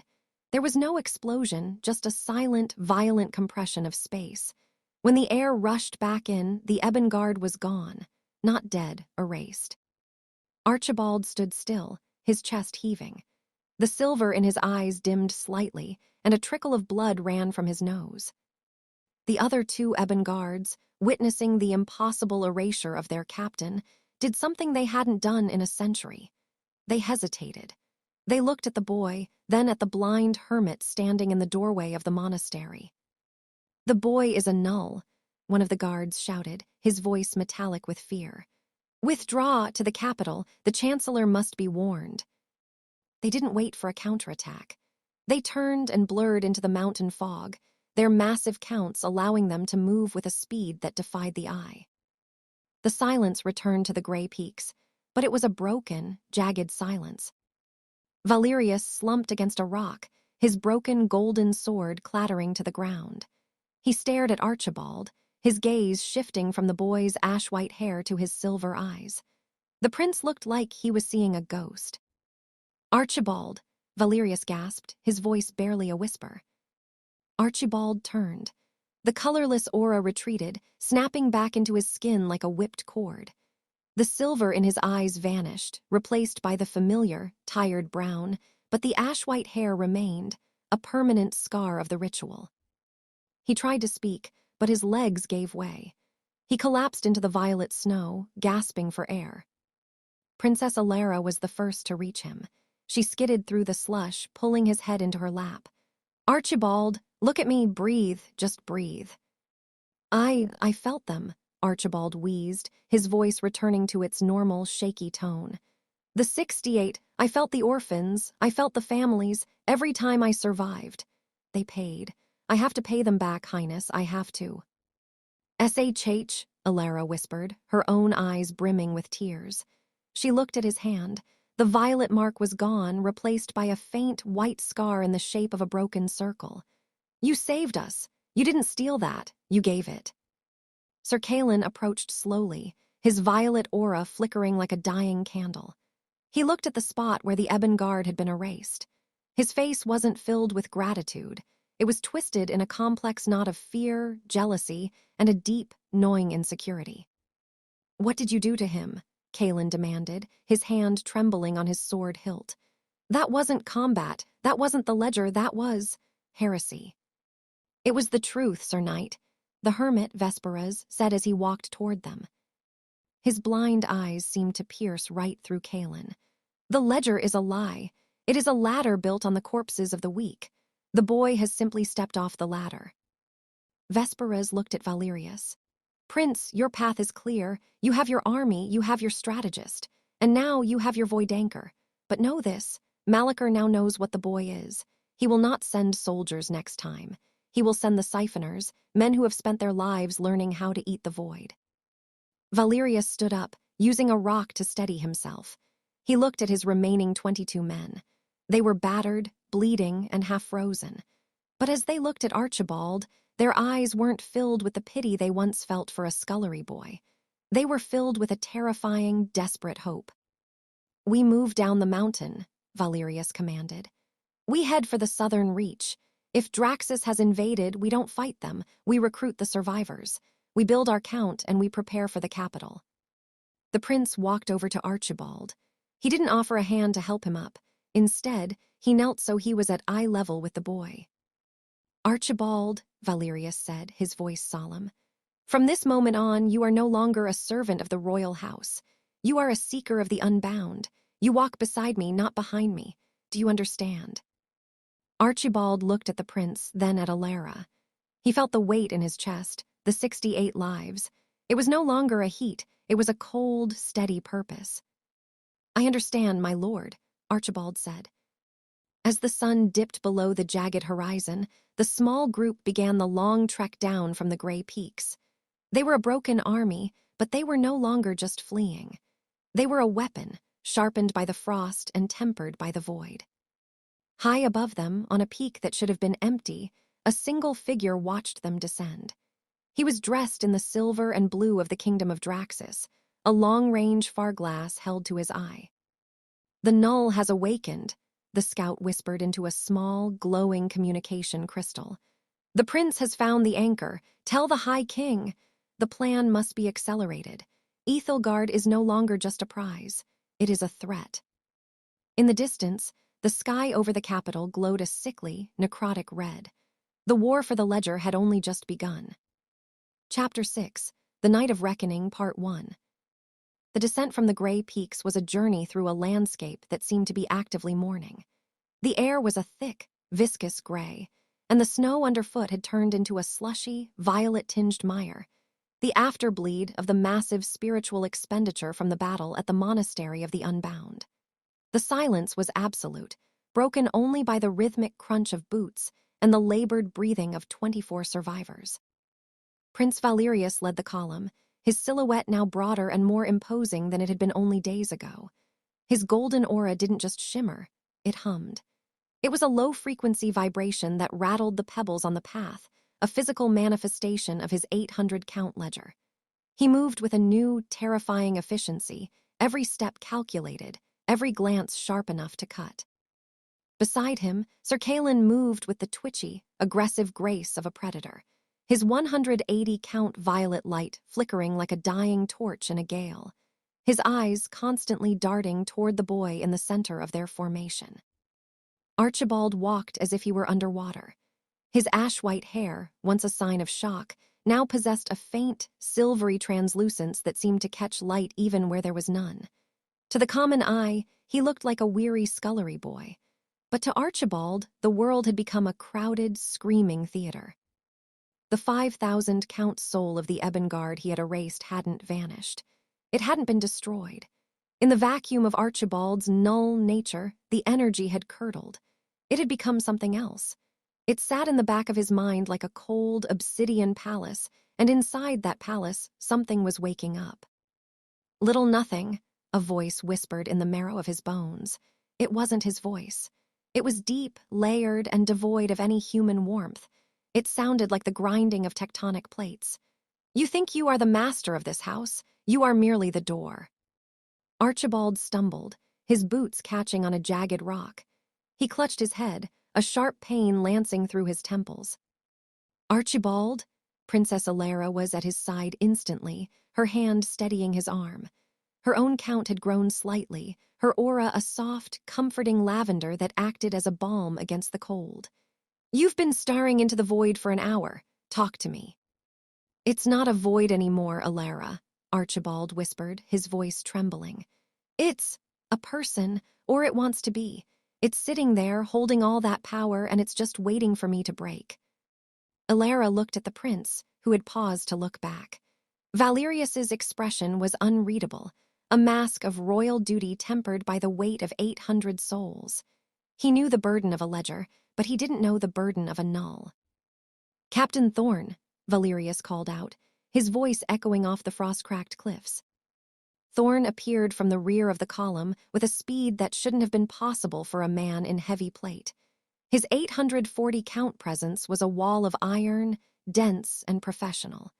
He was the anchor of the group, the one who kept the men from spiraling into panic. "Yes, my lord," Thorn asked, his posture a perfect display of military discipline. "We need a defensible position. The sun is dipping and the 7th day is upon us," Valerius said, his eyes scanning the bruised purple horizon. "The night of reckoning will not wait for us to find a comfortable bed." Thorn nodded, his eyes scanning a mental map. "There is an old Imperial mining outpost 3 miles downslope, tucked into a basalt ravine. It has high stone walls and a single, narrow entrance. It will shield our auras from the feral mists in the valley below. We can ground ourselves there." "Lead the way," Valerius commanded. As they marched, the sky began to change.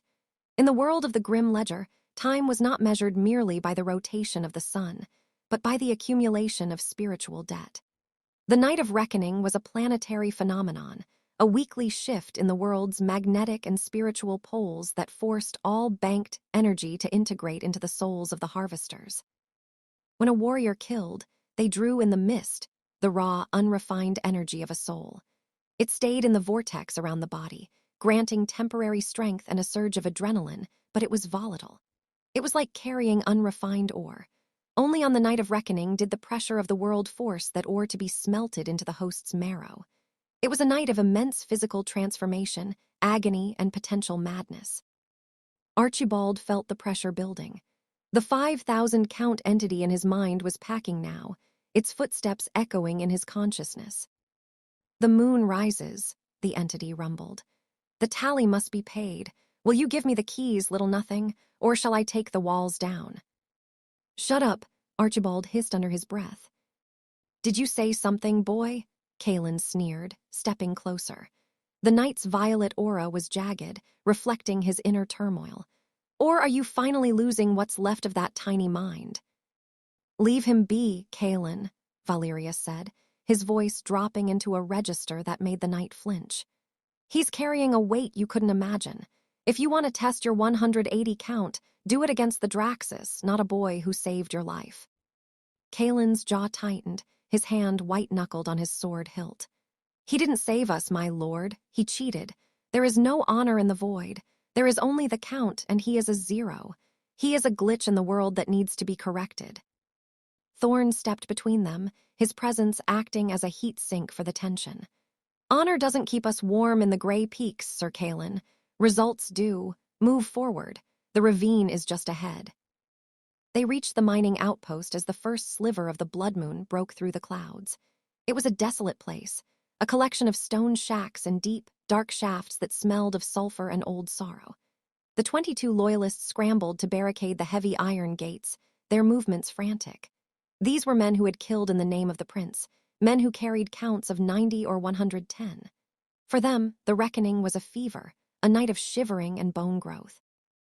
"Archibald in the center," Valerius ordered. The prince sat on a stone slab, his broken golden sword resting across his knees. The soldiers formed a tight circle around them, their auras flared inward to create a grounded zone. "Listen to me," Valerius said, looking Archibald in the eye. "Tonight my 800 count will become permanent. I will become faster, stronger. My skin will be harder to pierce than leather. But you, Archibald, you are an anomaly. You have 5,000 points of banked energy that doesn't belong to you. You aren't a warrior, you're a null. If you try to absorb that energy into your body like we do, it will vaporize you." "I don't want it," Archibald said, his eyes wide with terror. I can feel it trying to get in. It wants to be me. Then you must do what the hermit said, Alara said, kneeling beside him.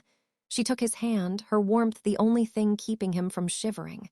You must remain as zero. You have to wall it off. Create a cage for it. You stay as Archibald, the boy from the kitchen. The other, the entity, let it stay in the dark. And what if the cage isn't strong enough? Archibald asked. Then we'll see if a 5,000 count monster can be killed by 24 loyalists, Kaelin muttered from the shadows. Suddenly, the world went silent. The wind died. The wailing of the feral mists in the valley ceased. The sky turned a bruised, pulsating violet. A low, rhythmic thrumming began to vibrate through the stone floor, a heartbeat that matched the pulse of the planet itself. The night of reckoning had begun. Archibald gasped as the 5,000 count entity surged. It didn't feel like mist anymore. It felt like a flood of liquid lead rushing toward a pinhole.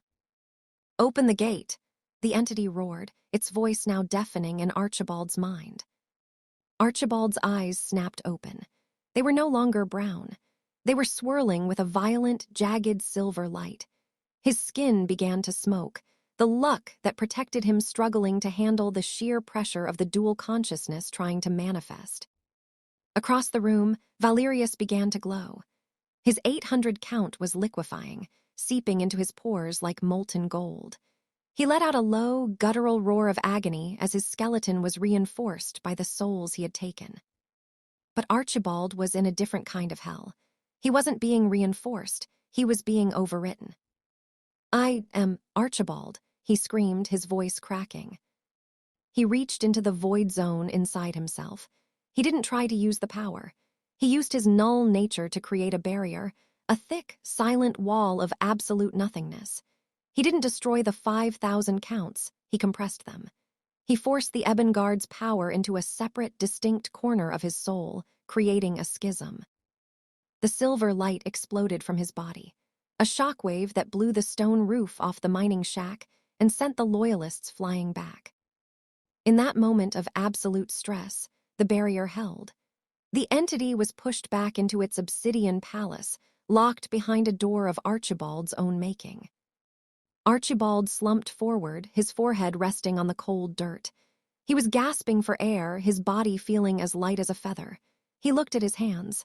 They were pale, thin, and shaking. He felt his chest. 0. He was still a 0. The 5,000 count was there. He could feel it sitting in the back of his mind like a loaded crossbow, but it wasn't him. He had successfully split his soul. Archibald. Ilara's voice was distant, echoing as if from the end of a long tunnel. He looked up. The silver was gone from his eyes, replaced by his familiar, tired brown. But his hair remained ash-white, a permanent scar of the night. I'm here, Archibald wheezed. I'm still me.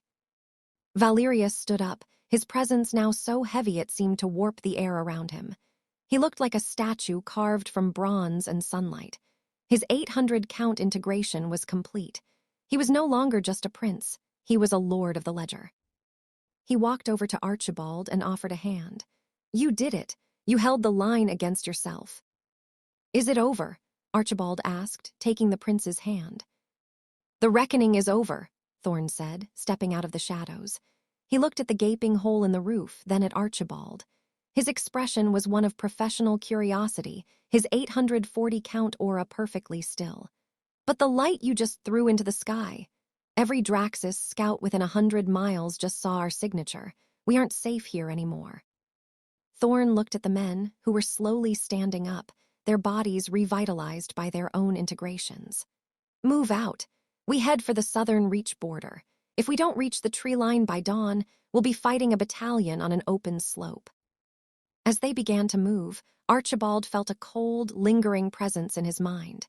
The entity wasn't screaming anymore. It was laughing. A cage is just a room you haven't learned to leave yet, little nothing, it whispered. But soon, the world will be the one screaming, and you will be the one to open the door. Archibald shivered, pulling his tattered cloak tighter around his shoulders. He was a boy with a 5,000 count monster in his head, a prince with a golden soul at his side, and a kingdom of shadows waiting for them in the valley below. The transition from the gray peaks to the southern reach was like stepping from a freezer into a furnace. As the small army descended, the pristine, violet-tinted snow gave way to a wasteland of scorched earth and skeletal trees. The air here was heavy, not with the cold of the mountains, but with the metallic tang of siphoned souls. "Look at the horizon," Princess Alara whispered, her hand shielding her eyes from the rising, sickly yellow sun. "The sky is bleeding." Far to the south, the atmosphere wasn't blue or gray. It was a churning vortex of necrotic red, centered over the distant capital. It was the mark of the usurper king's great ledger, a massive spiritual conduit that was feeding on the life force of the entire kingdom. "They aren't just occupying Aethelgard," Prince Valerius said, his voice dropping into a register that made the 110-count soldiers nearby shiver. "They are consuming it. Every breath a peasant takes in the reach is being taxed by Malachor." Valerius stood at the edge of a jagged cliff, looking down into the valley. Below them sat the village of Oakhaven South. It was a mirror image of the village they had lost, but twisted by Draxus architecture. In the center of the village, spanning a deep gorge, was the siphon bridge. It was a terrifying piece of engineering, a massive span of blackened iron and copper coils that hummed with a low-frequency vibration. The bridge didn't just carry wagons, it was a factory. Thousands of tiny, glowing blue filaments rose from the valley floor like spider silk, feeding into a central core stone at the bridge's apex. "The Draxus Tribune, Vaxon, is in command here," Captain Thorne reported, his eyes scanning the village with the clinical precision of an 840-count veteran. "I recognize the banners. He carries a 1,200-count ledger. He's a vessel-tier warrior. His skin is reinforced with tempered iron mist, and his reach is extended by spectral lashes." 1,200, Kalen muttered, a bead of sweat rolling down his face despite the breeze. "And we have, what? One prince at 800, you at 840, and a boy who is technically a ghost." "We have the element of surprise," Valerius countered, drawing his remaining golden blade. The sword, now permanently glowing with the heat of his 800-count integration, sizzled in the air. "And we have a reason to fight that doesn't involve a tally. Thorne, take the left flank. Kalen, the archers on the ridge. Archibald, you're with Alara." Archibald felt the other packing in the back of his mind. The entity was silent now, but its presence was a cold, oily weight. It felt like a loaded spring, ready to snap at the first sign of blood. "I can smell them," the entity whispered, its voice echoing in the obsidian palace of his mind. 1,200 souls in one vessel, a feast, little nothing. Let me out. Let me taste the tribune." "No," Archibald whispered, his knuckles white as he gripped a heavy iron wrench he'd scavenged. "I'm in control." "For now," the entity mocked, "but luck has a price, and your wallet is empty." The plan went into motion, with the sudden, violent clarity of a thunderclap. Valerius erupted from the tree line, a golden comet of pure kinetic energy. He didn't just run, he blurred. An 800-count warrior in a full sprint was a nightmare of physics.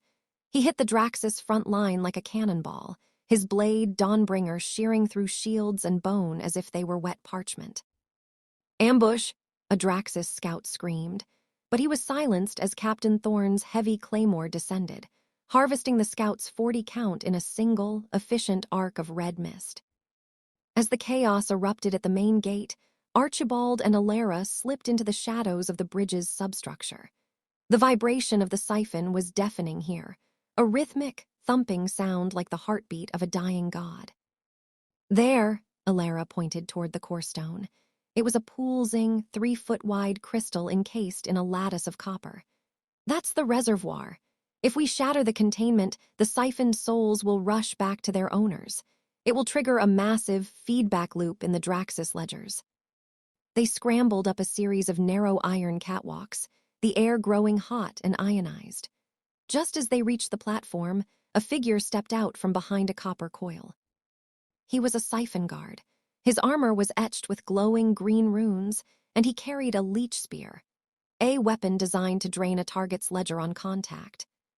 A scullery boy and a royal brat, the guard sneered, his 250 count aura flaring with predatory hunger. I've been told the prince brought a null with him. You don't look like a god slayer to me. He lunged.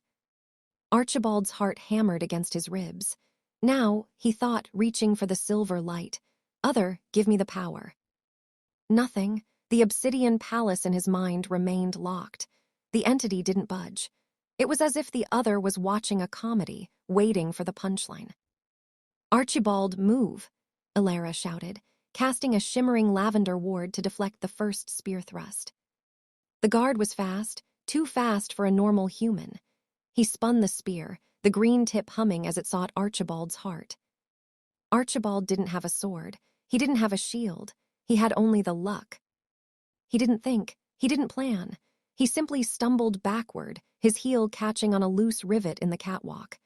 As he fell, his arm flailed out, his iron wrench striking a steam valve on the side of the siphon. HSSSSS. A jet of superheated, soul-infused steam erupted directly into the guard's face. The warrior screamed, blinded not by heat, but by the raw spiritual pressure of the siphoned mists. He stumbled back, his boots slipping on the very oil Archibald had spilled a second earlier. The guard tumbled over the railing, falling 300 feet into the gorge below. Did you mean to do that? Elara asked, her eyes wide. I think so, Archibald gasped, his chest heaving. His luck had saved him, but he felt a sharp, stabbing pain in his left ankle, a karmic backlash. For every miracle he received, the world took a small tax. His ankle was now purple and swollen, despite him never having touched the guard. They reached the corestone. Elara raised her staff, her 150 count aura intensifying as she prepared to channel a shattering spell. Wait, a voice boomed.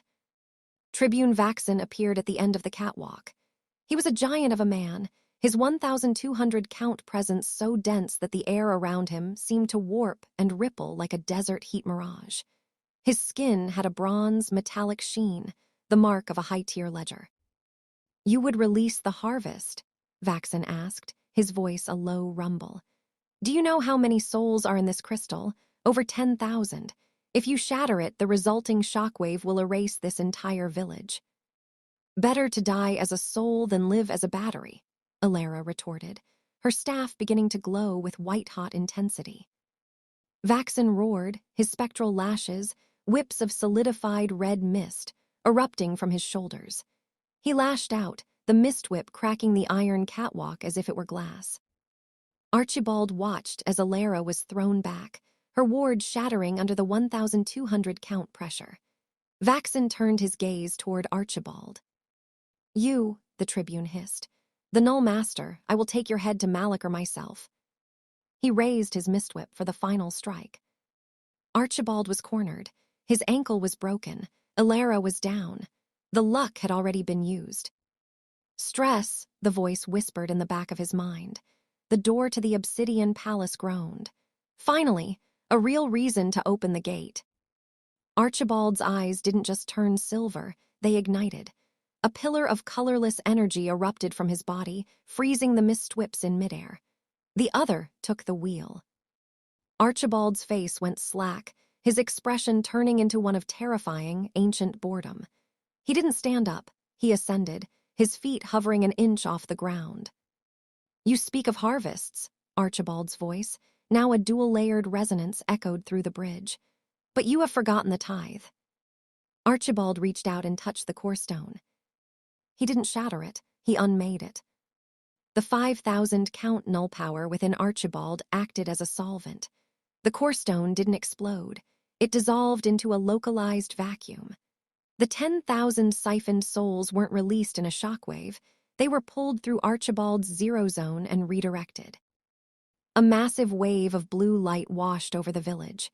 The peasants, who had been husks of people, suddenly gasped as their life force returned. At the same time, the Draxis soldiers, whose ledgers were linked to the bridge, felt their counts plummet. Tribune Vaxen screamed as his 1,200 count aura was sucked into the vacuum Archibald had created. He withered before their eyes, his bronze skin turning to ash as his stolen power was reclaimed by the world. The silver light faded. The other retreated back into its cage, locking the door behind it. Archibald collapsed, his body hitting the metal grating with a hollow thud. He was human again. He was a zero, and the pain in his ankle was now a searing agony that made him black out. The battle was over in minutes. Without the Tribune and the Siphon, the Draxus battalion was a leaderless rabble. Valerius and the Loyalists made short work of the survivors, their counts surging as they harvested the retreating soldiers. Thorn walked onto the bridge, his claymore dripping with Draxus blood. He looked at the empty Corestone housing, then at the unconscious Archibald. "The boy did it again," Thorn said, his voice as neutral and professional as ever. "He liberated the Reach." Valerius approached, his 800 count now flickering at 950 after the harvest. He looked at Archibald with a mixture of pride and profound worry. "He didn't just liberate it, Thorn," Valerius said. "He changed the rules. The Draxus will be coming for him now, not just as a target but as a prize." Thorn nodded, his eyes lingering on the silver bird in his pouch, a messenger he hadn't sent yet. He adjusted his gauntlet, his face a perfect mask of loyalty. "Then we should move quickly, my lord. The Southern Cross is only 2 days away. If we can reach the coast, we can disappear before the Ebon-Guard arrives." Valerius picked up Archibald, carrying the boy like a brother. "We move, and Thorn, keep a close eye on the rear. I have a feeling the shadows are getting longer." "Always, my lord," Thorn replied. Chapter 7. The Burden of the Saved. The aftermath of the Siphon Bridge liberation did not look like a victory. It looked like a hospital ward established in a graveyard. The village of Oakhaven South was no longer a factory of stolen souls, but the price of its freedom was written in the hollowed eyes and trembling hands of its people. As the blue mist of the reclaimed souls settled back into the bodies of the peasants, the physical toll of their husked state began to manifest: intense lethargy, spiritual bruising, and a deep, existential terror. Prince Valerius stood on the central dais of the village square, his silhouette cast long and imposing by the midday sun. After the night of reckoning and the harvest from the Draxus battalion, his presence had transformed. He carried a count of 950, and the air around him didn't just ripple, it seemed to solidify. His skin had taken on a faint, metallic bronze luster, a sign that he was approaching the vessel tier of the ledger. To the villagers, he looked less like a prince and more like a god of war who had descended from the peaks to offer them a choice between slow death and a dangerous life. "They are terrified, Valerius," Princess Alara whispered, standing at his side. Her staff, now vibrating with a 170-count hum, pulsed in rhythm with the heartbeat of the land. "They see the bronze on your skin and they think you've just come to replace one master with another." "I am a prince of Aethelgard," Valerius replied, his voice carrying the resonant weight of his ledger. "If they fear me, it is because they have forgotten what a ruler's protection feels like. I will give them back their memory." Valerius stepped forward, not drawing his blade, but simply expanding his aura. This was not a combat flare, it was a governing soul technique. He exerted a steady, calming pressure that acted as a spiritual anchor for the panicked crowd. The chaotic murmurs of the villagers died away, replaced by a heavy, respectful silence as they felt the sheer stability of his 950 count. He wasn't overpowering them, he was grounding them. "People of the Reach," Valerius's voice echoed without him needing to shout. "The Draxus Tribune is ash, the Siphon is shattered. You have your souls back, but the usurper king in the capital will not let this insult pass. By nightfall, scouts will report this collapse. By tomorrow, a legion will be on the march." An elderly man, the village headman whose count was a mere 8, stepped forward, leaning heavily on a cane. "And what would you have us do, my lord? We are farmers and weavers. Our counts are thin. We cannot fight a legion." "I do not ask you to fight," Valerius said, his eyes locking onto the elder. "I ask you to move. We head for the Southern Cross. There, the coast provides a chance to regroup. If you stay, you are targets. If you follow, you are a rebellion." as Valerius negotiated the logistics of moving 300 refugees, a task that required more strategy than any sword fight. Archibald sat in the shade of a charred grain silo, nursing his shattered left ankle. Archibald's world was no longer silent. Even with the entity locked behind the cage of silence in his mind, the room in the back of his head felt occupied. He could feel the 5,000 count potential sitting there like a dormant volcano. But it wasn't the monster he was focused on today. It was the lessons of Vesperas. Learn to aim it, the hermit's voice echoed in his memory. Archibald closed his eyes and tried to enter the null state. He didn't reach for the silver fire. Instead, he looked at the world through the lens of probability. To his null perception, the village wasn't made of wood and stone. It was made of tethers. He saw the cart nearby, piled high with the meager belongings of 3 refugee families. One of its axles was hairline fractured, a disaster waiting to happen 5 miles down the road. In the past, the cart would have collapsed, and Archibald would have luckily been somewhere else, or the cart would have miraculously missed him while crushing someone else. No more, Archibald thought. He focused his intent on the fracture. He didn't use power, he used surgical negation. He reached out with his mind and napped the probability of the wood snapping. He didn't repair the axle, he simply erased the chance of it breaking for the next 48 hours. A sharp, needle-like pain pricked his thumb, a tiny karmic backlash, but the cart groaned and settled. The fracture remained, but it was now a physical impossibility for it to give way. "You're doing it again," a voice snapped. Archibald jumped, his null perception shattering. Sir Kalen stood over him, his 230-count violet aura jagged and aggressive.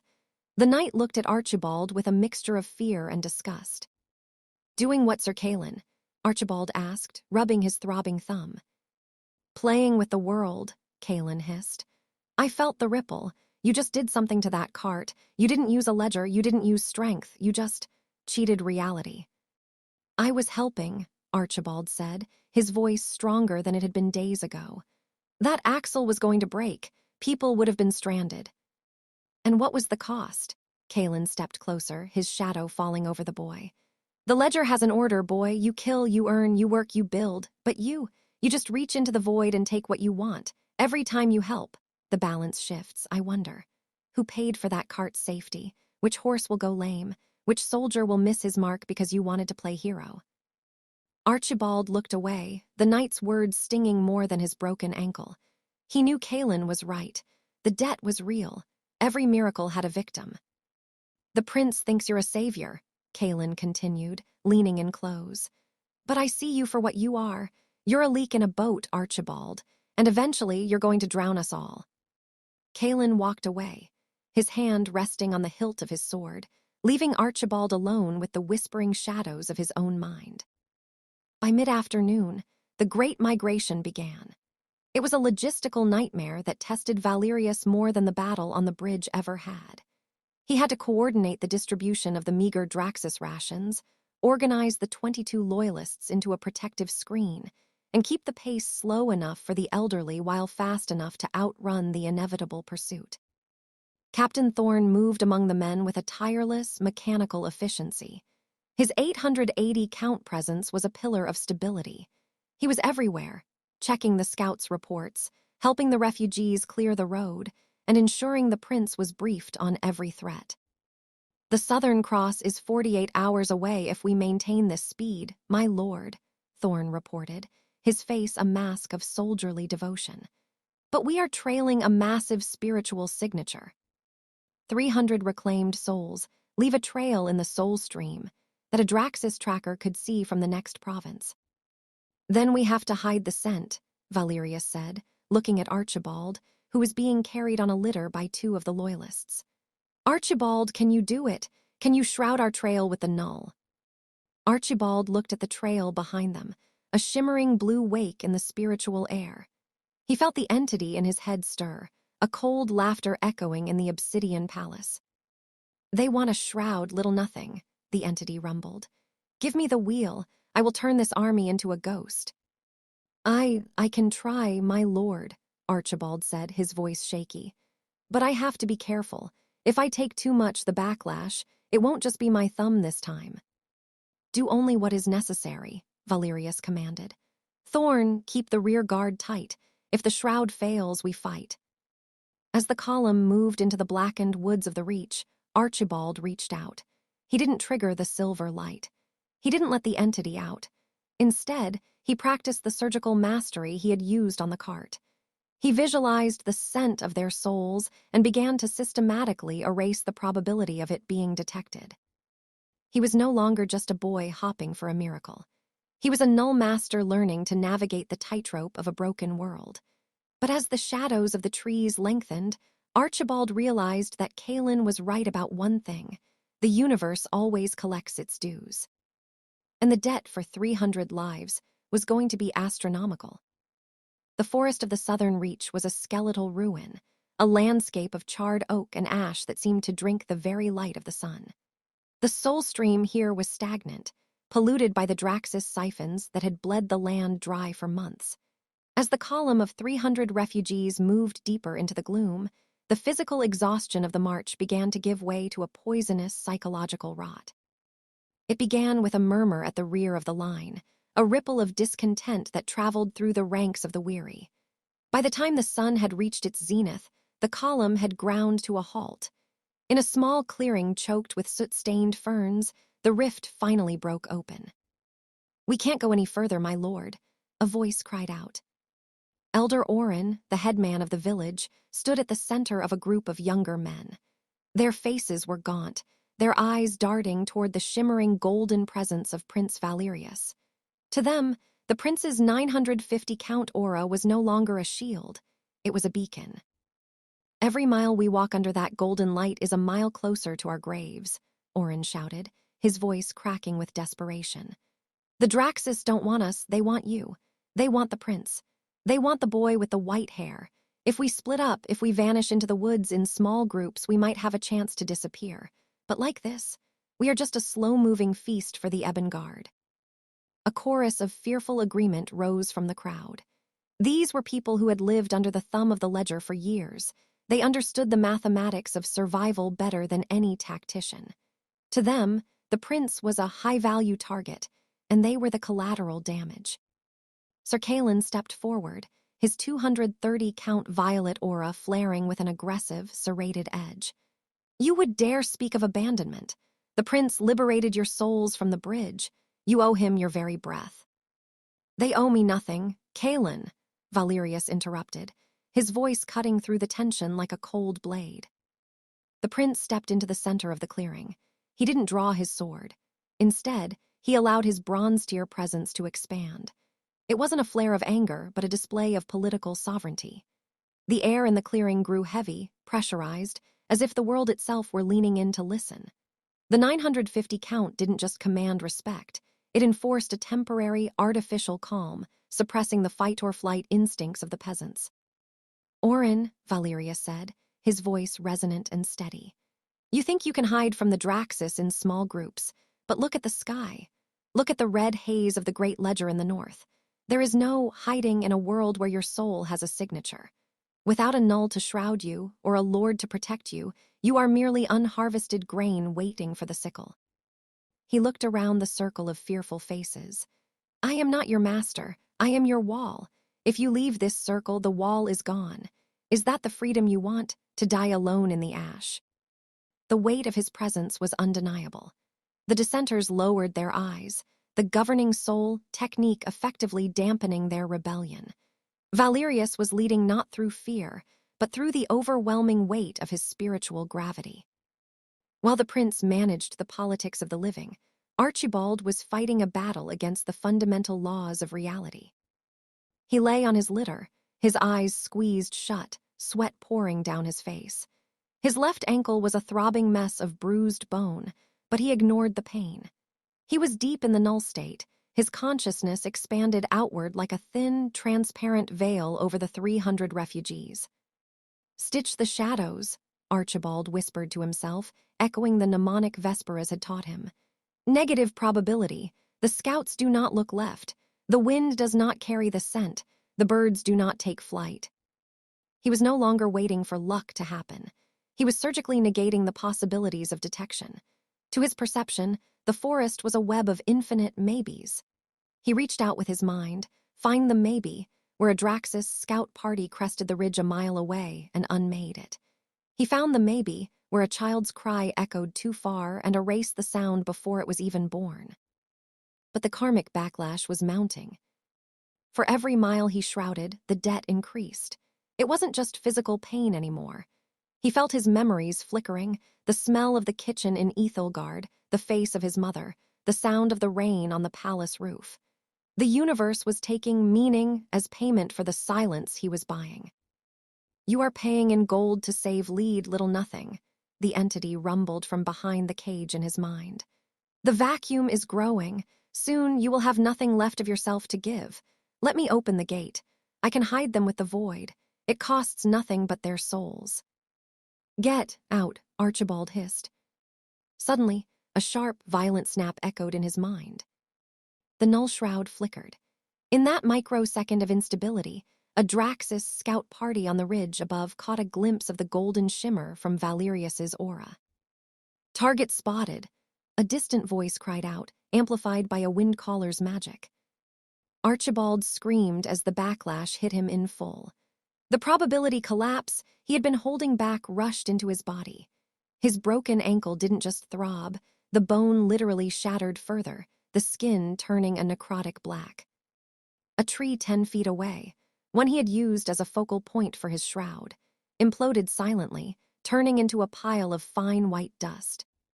"Contact," Captain Thorne roared, his 880 count aura flaring into a combat-ready wall of iron. "Archers to the ridge, protect the non-combatants." The Draxus party was small, only 12 men, but they were siphon stalkers, elite trackers with counts ranging from 300 to 400. They moved with a blur of unnatural speed, their armor draped in gloomcloth that made them hard to track. "Kaelin, take the right Thorn with me," Valerius commanded. The prince didn't just fight, he orchestrated. He used his 950 count to leash the enemy, his aura acting like a physical weight that slowed the stalker's movements. He moved with the grace of a bronze statue, his broken blade Dawnbringer carving arcs of superheated air. As the fight raged, a stalker bypassed the front line, his eyes fixed on the litter where Archibald lay. The stalker's blade was coated in Void-Eater poison, specifically designed to kill a null master by overstimulating their debt. Archibald looked up, his vision swimming. He saw the blade descending. He saw Alara rushing toward him, her staff glowing, but she was too far. He didn't have time for surgery. He didn't have time for mastery. The other didn't wait for permission. The gate in the obsidian palace didn't just open, it was torn from its hinges. Archibald's eyes turned a blinding, absolute silver. He didn't move his body, the world moved around him. The stalker didn't hit Archibald. Instead, the stalker's own momentum was inverted. The warrior's sword arm suddenly snapped backward with the force of his own strike, the blade burying itself in his own chest. Archibald stood up, his broken ankle forced straight by the sheer pressure of the 5,000 count entity. He looked at the remaining stalkers, and for a moment, the prince's golden light was eclipsed by a terrifying, colorless void. "Enough," the dual voice resonated. Archibald raised a hand. He didn't strike. He simply unmade the light in the clearing. For 5 seconds, there was absolute, terrifying darkness. When the light returned, the 12 Draxus stalkers were gone. There were no bodies, no blood, no red mist to harvest. They had been erased from the ledger entirely. Archibald collapsed, the silver fading from his eyes, replaced by a dull, hollow gray. Valerius stood over him, his own aura flickering. The prince looked at the spot where the stalkers had stood, then at his own hands. He had gained no count from that fight. The souls had been deleted, not harvested. "Archibald," Valerius whispered, kneeling beside the boy. I couldn't stop it," Archibald wheezed, his voice sounding like a ghost's. "The debt, my lord, the debt is paid." He looked at the refugees. They weren't cheering. They were backing away, their eyes filled with a new, deeper terror. They had seen the prince's light, and they had seen Archibald's void. And in that moment, they realized that their savior was something far more dangerous than the Draxus. Captain Thorne approached, his face a perfect mask of concern, though his eyes remained fixed on the spot where the soldiers had vanished. "We need to move, my lord," Thorne said softly. "The Southern Cross is still a day away, and now the world knows exactly what we are carrying." Valerius looked at his people, then at the broken boy in his arms. The prince's golden count felt heavy, not with power, but with the weight of a choice he was starting to regret. "Move out," Valerius commanded. "But Archibald stays on the litter, no more shrouding. If they find us, they find us." As the column resumed its march, Archibald stared up at the blackened canopy. He realized that every time he used the other, he lost a piece of the boy who used to wash pans in the kitchen. And as they approached the Southern Cross, he wondered how much of Archibald would be left when they finally reached the sea. Chapter 8. The Southern Cross was not the bastion of hope the refugees had prayed for. Historically, it had been a magnificent marble junction where the three great trade roads of Aethelgard met the Sapphire Sea. Now, as the column of 300 weary souls crested the final ridge of the reach, they saw only a jagged skeleton of white stone drowning in a rising tide of necrotic fog. The harbor, which should have been filled with the blue and gold sails of the Royal Southern Fleet, was instead choked with the blackened husks of scuttled ships. The air here was thick, a cloying mixture of salt spray and the ozone-heavy scent of unrefined ledger energy. "Where is the fleet?" Princess Alara asked, her voice small against the crashing of the waves. She clutched her staff, its 170-count glow dimming in the oppressive coastal dampness. The message said the admiral was holding the cross for the prince. Prince Valerius didn't answer immediately. He stood at the head of the line, his 950-count aura flaring instinctively to push back the creeping mist. The bronze sheen on his skin seemed to pulse in the twilight, reflecting a warrior who was no longer merely a man, but a vessel of condensed spiritual power. "Thorne," Valerius said, his voice a low vibration that seemed to bypass the ears and resonate directly in the chest. "Scout the battlements. That isn't the royal banner flying from the keep." Captain Thorne squinted toward the central spire. Instead of the golden lion of Aethelgard, a ragged pennant of crimson and charcoal snapped in the gale, the mark of warlord Malachi Voss. "Voss," Thorne spat, his 880-count presence tightening like a coiled spring. "A former high warden of the southern marches. He went rogue 3 months ago when the capital fell. They say he didn't just abandon the king, he harvested his own garrison to jump his count into the 4 digits. "A vulture," Sir Kalen hissed, his 230-count violet light flickering with a mix of fear and envy. "He's been waiting for the land to bleed so he could pick the bones. If he's holding the cross, he's not holding it for us." Archibald lay on his litter, his head swimming. The karmic backlash from the forest ambush was a physical parasite. His left ankle was a nightmare of blackened, necrotic skin, and his mind felt like a tapestry with threads being pulled out one by one. What was the name of the girl in the kitchen? He wondered frantically. The one who used to steal the honey cakes with me. The memory was gone. In its place was only a cold, silver void. "You are fatting, little nothing," the entity whispered from the obsidian palace of his mind. "The world is taking the boy to pay for the monster. Let me out. I don't need memories to kill a warlord. I only need a target." "Get back," Archibald wheezed, his fingers clawing at the wooden frame of the litter. He forced himself to sit up, despite the agonizing pain. He looked at the refugees, the 300 people he had saved. They were huddled together in the ruins of a marble colonnade, their eyes wide with the realization that they had traded a forest for a trap. Archibald focused his null perception. He didn't reach for the silver fire, he looked at the tethers of the fortress ahead. He saw the maybe of the gates opening.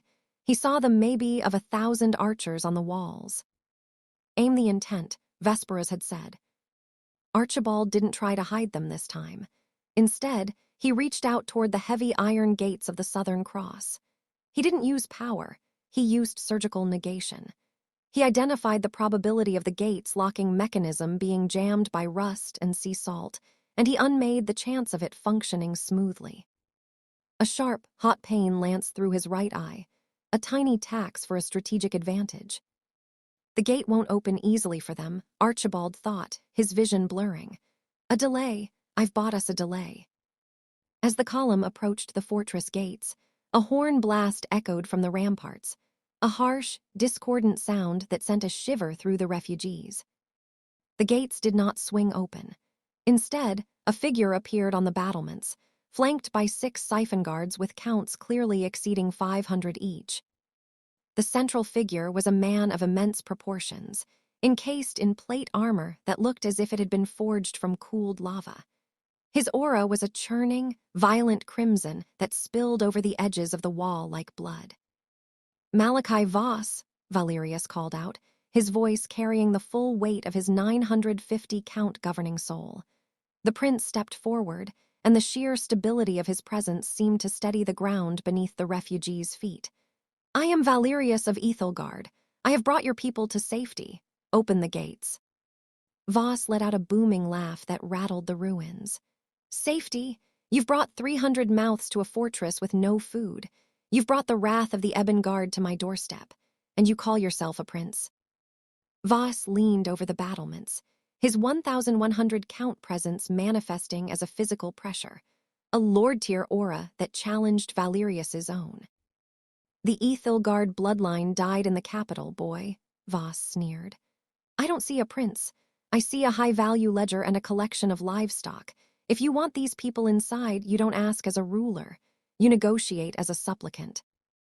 "I am the rightful heir," Valerius said, his bronze skin glowing with an intense, steady light.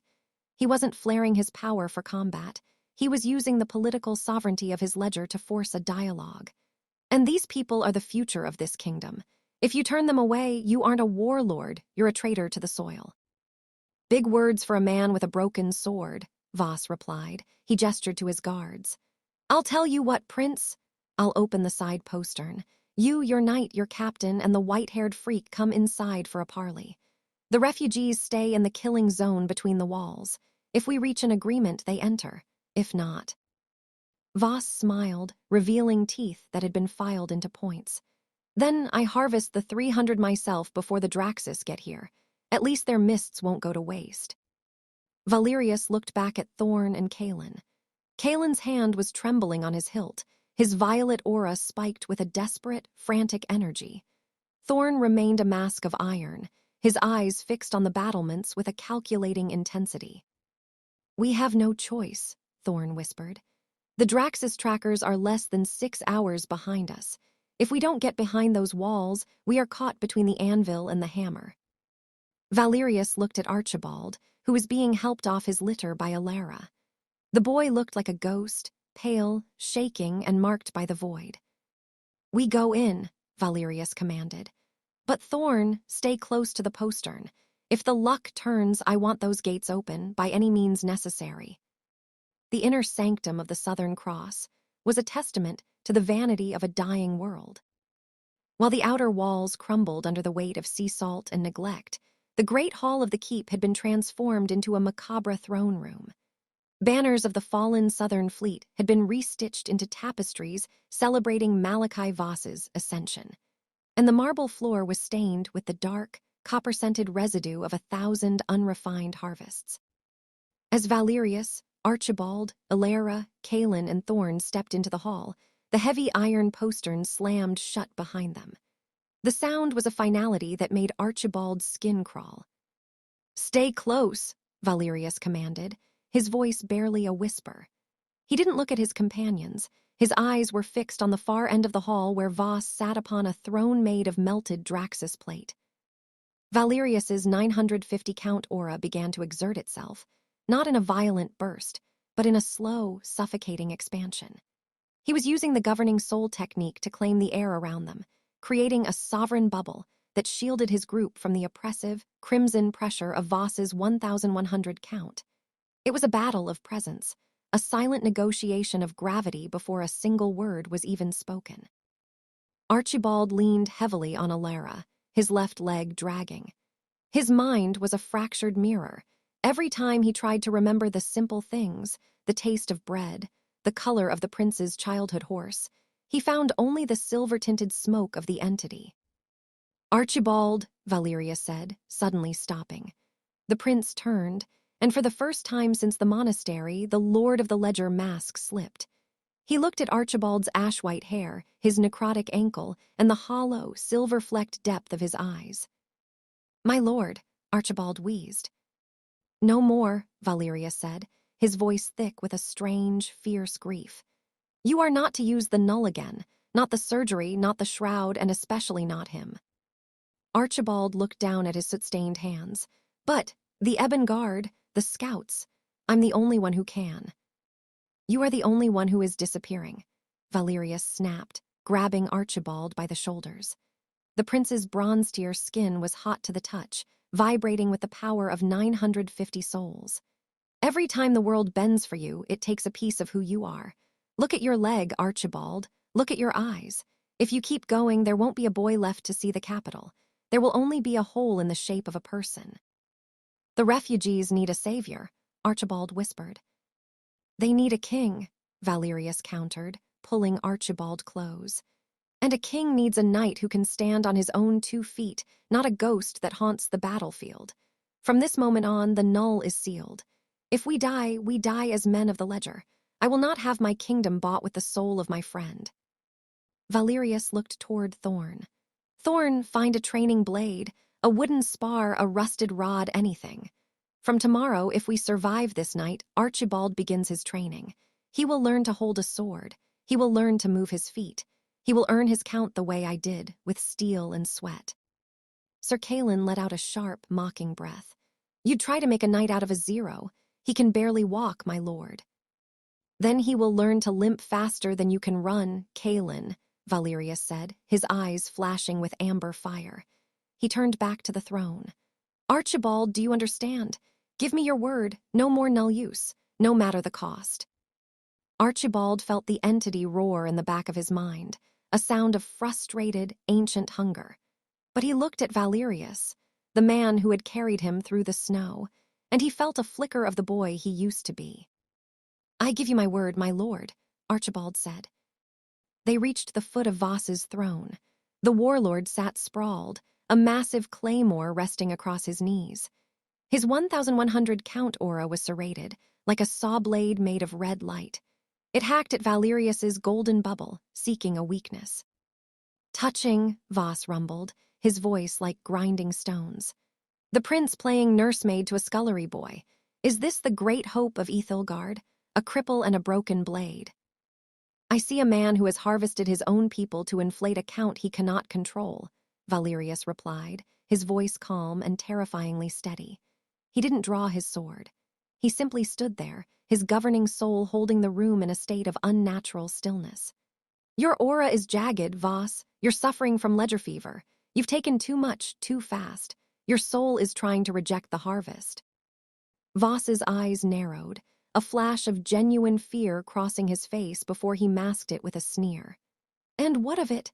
I have the walls, I have the men, and I have 300 of your precious subjects sitting in my killing zone. I have the leverage." "You have a choice," Valeria said, stepping forward. The golden light of his aura intensified, turning the marble beneath his feet into a shimmering mirror. "You can open the inner gates, let the people in, and accept a commission as the High Warden of the South under my reign. Your count will be stabilized by my authority, or you can try to harvest me." Voss leaned forward, the crimson mist around him thickening. "And why shouldn't I? A 950 count prince. That's a lot of potential, Valerius. It might be just what I need to hit 2,000. "Because if you strike me," Valerius said, his voice dropping into a register that made the siphon guards on the walls flinch, "you won't just be fighting a prince. You'll be fighting the weight of every soul I've taken to protect this land. I am not a vulture, Voss. I am the king's justice. And justice is a very heavy thing to carry." The two men locked eyes. The silence in the hall was physical, a pressure that made Archibald's ears bleed. For a full minute, the golden light and the crimson mist clashed, sparks of pure spiritual energy dancing between them. Then Voss let out a long, slow breath. He slumped back into his throne. "You have balls, boy, I'll give you that," Voss spat. "The postern stays open. The refugees can enter the outer courtyard, but no further. My men will guard the grain stores. You and your knights will be quartered in the barracks under watch. We parley again at dawn." "Agreed," Valerius said.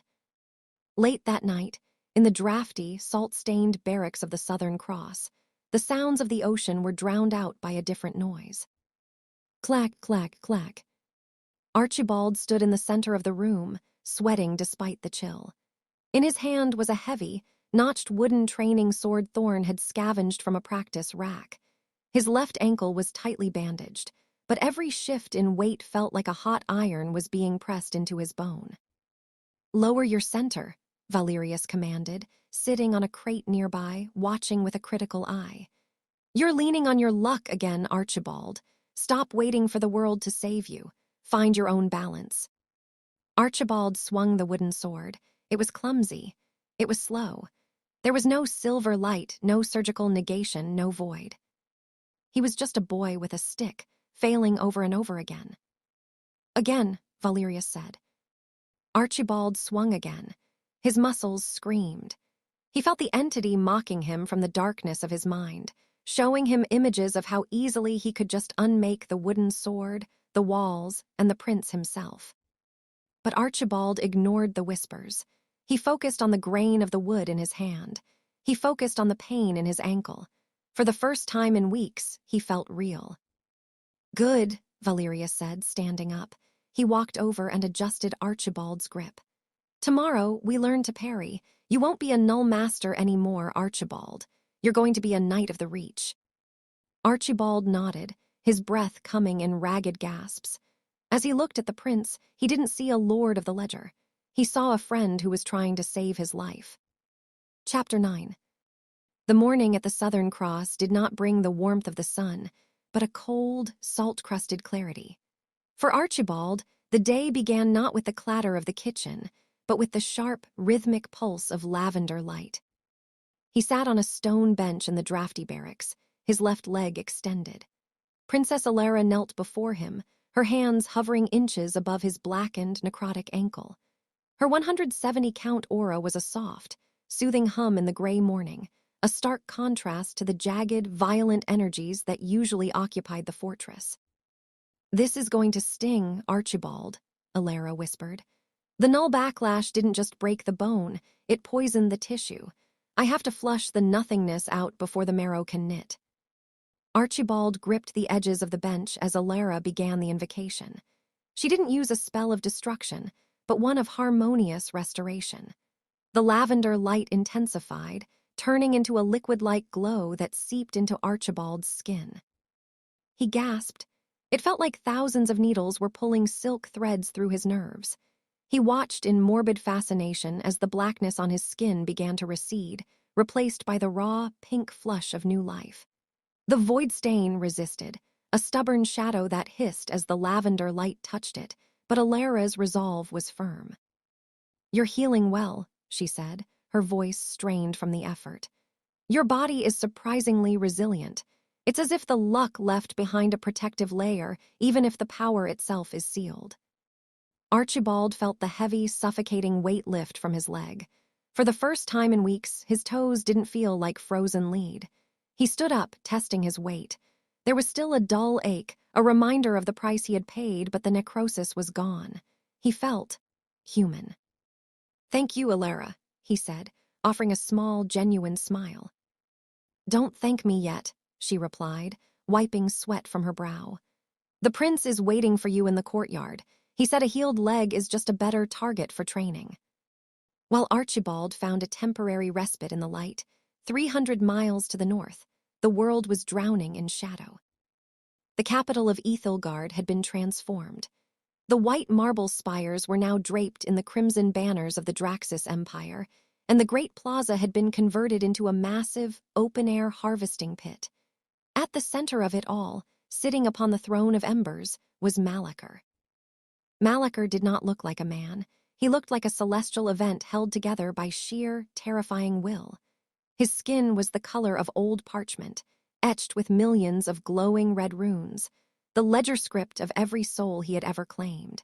His count was so vast it could no longer be measured by standard perception. To look at him was to feel one's own soul trying to flee the body. He sat in a silence that was louder than a scream, staring at a historical scroll that predated the kingdom itself. It was a chronicle of the Age of Fire, 10,000 years ago, and the legend of the Great King, the only warrior in history to achieve a 1,000,000 count. "A million," Malachar rasped, his voice sounding like dry leaves skittering across a tombstone. "The world still trembles at the memory of his footfall. They call him the greatest. They call him the pinnacle."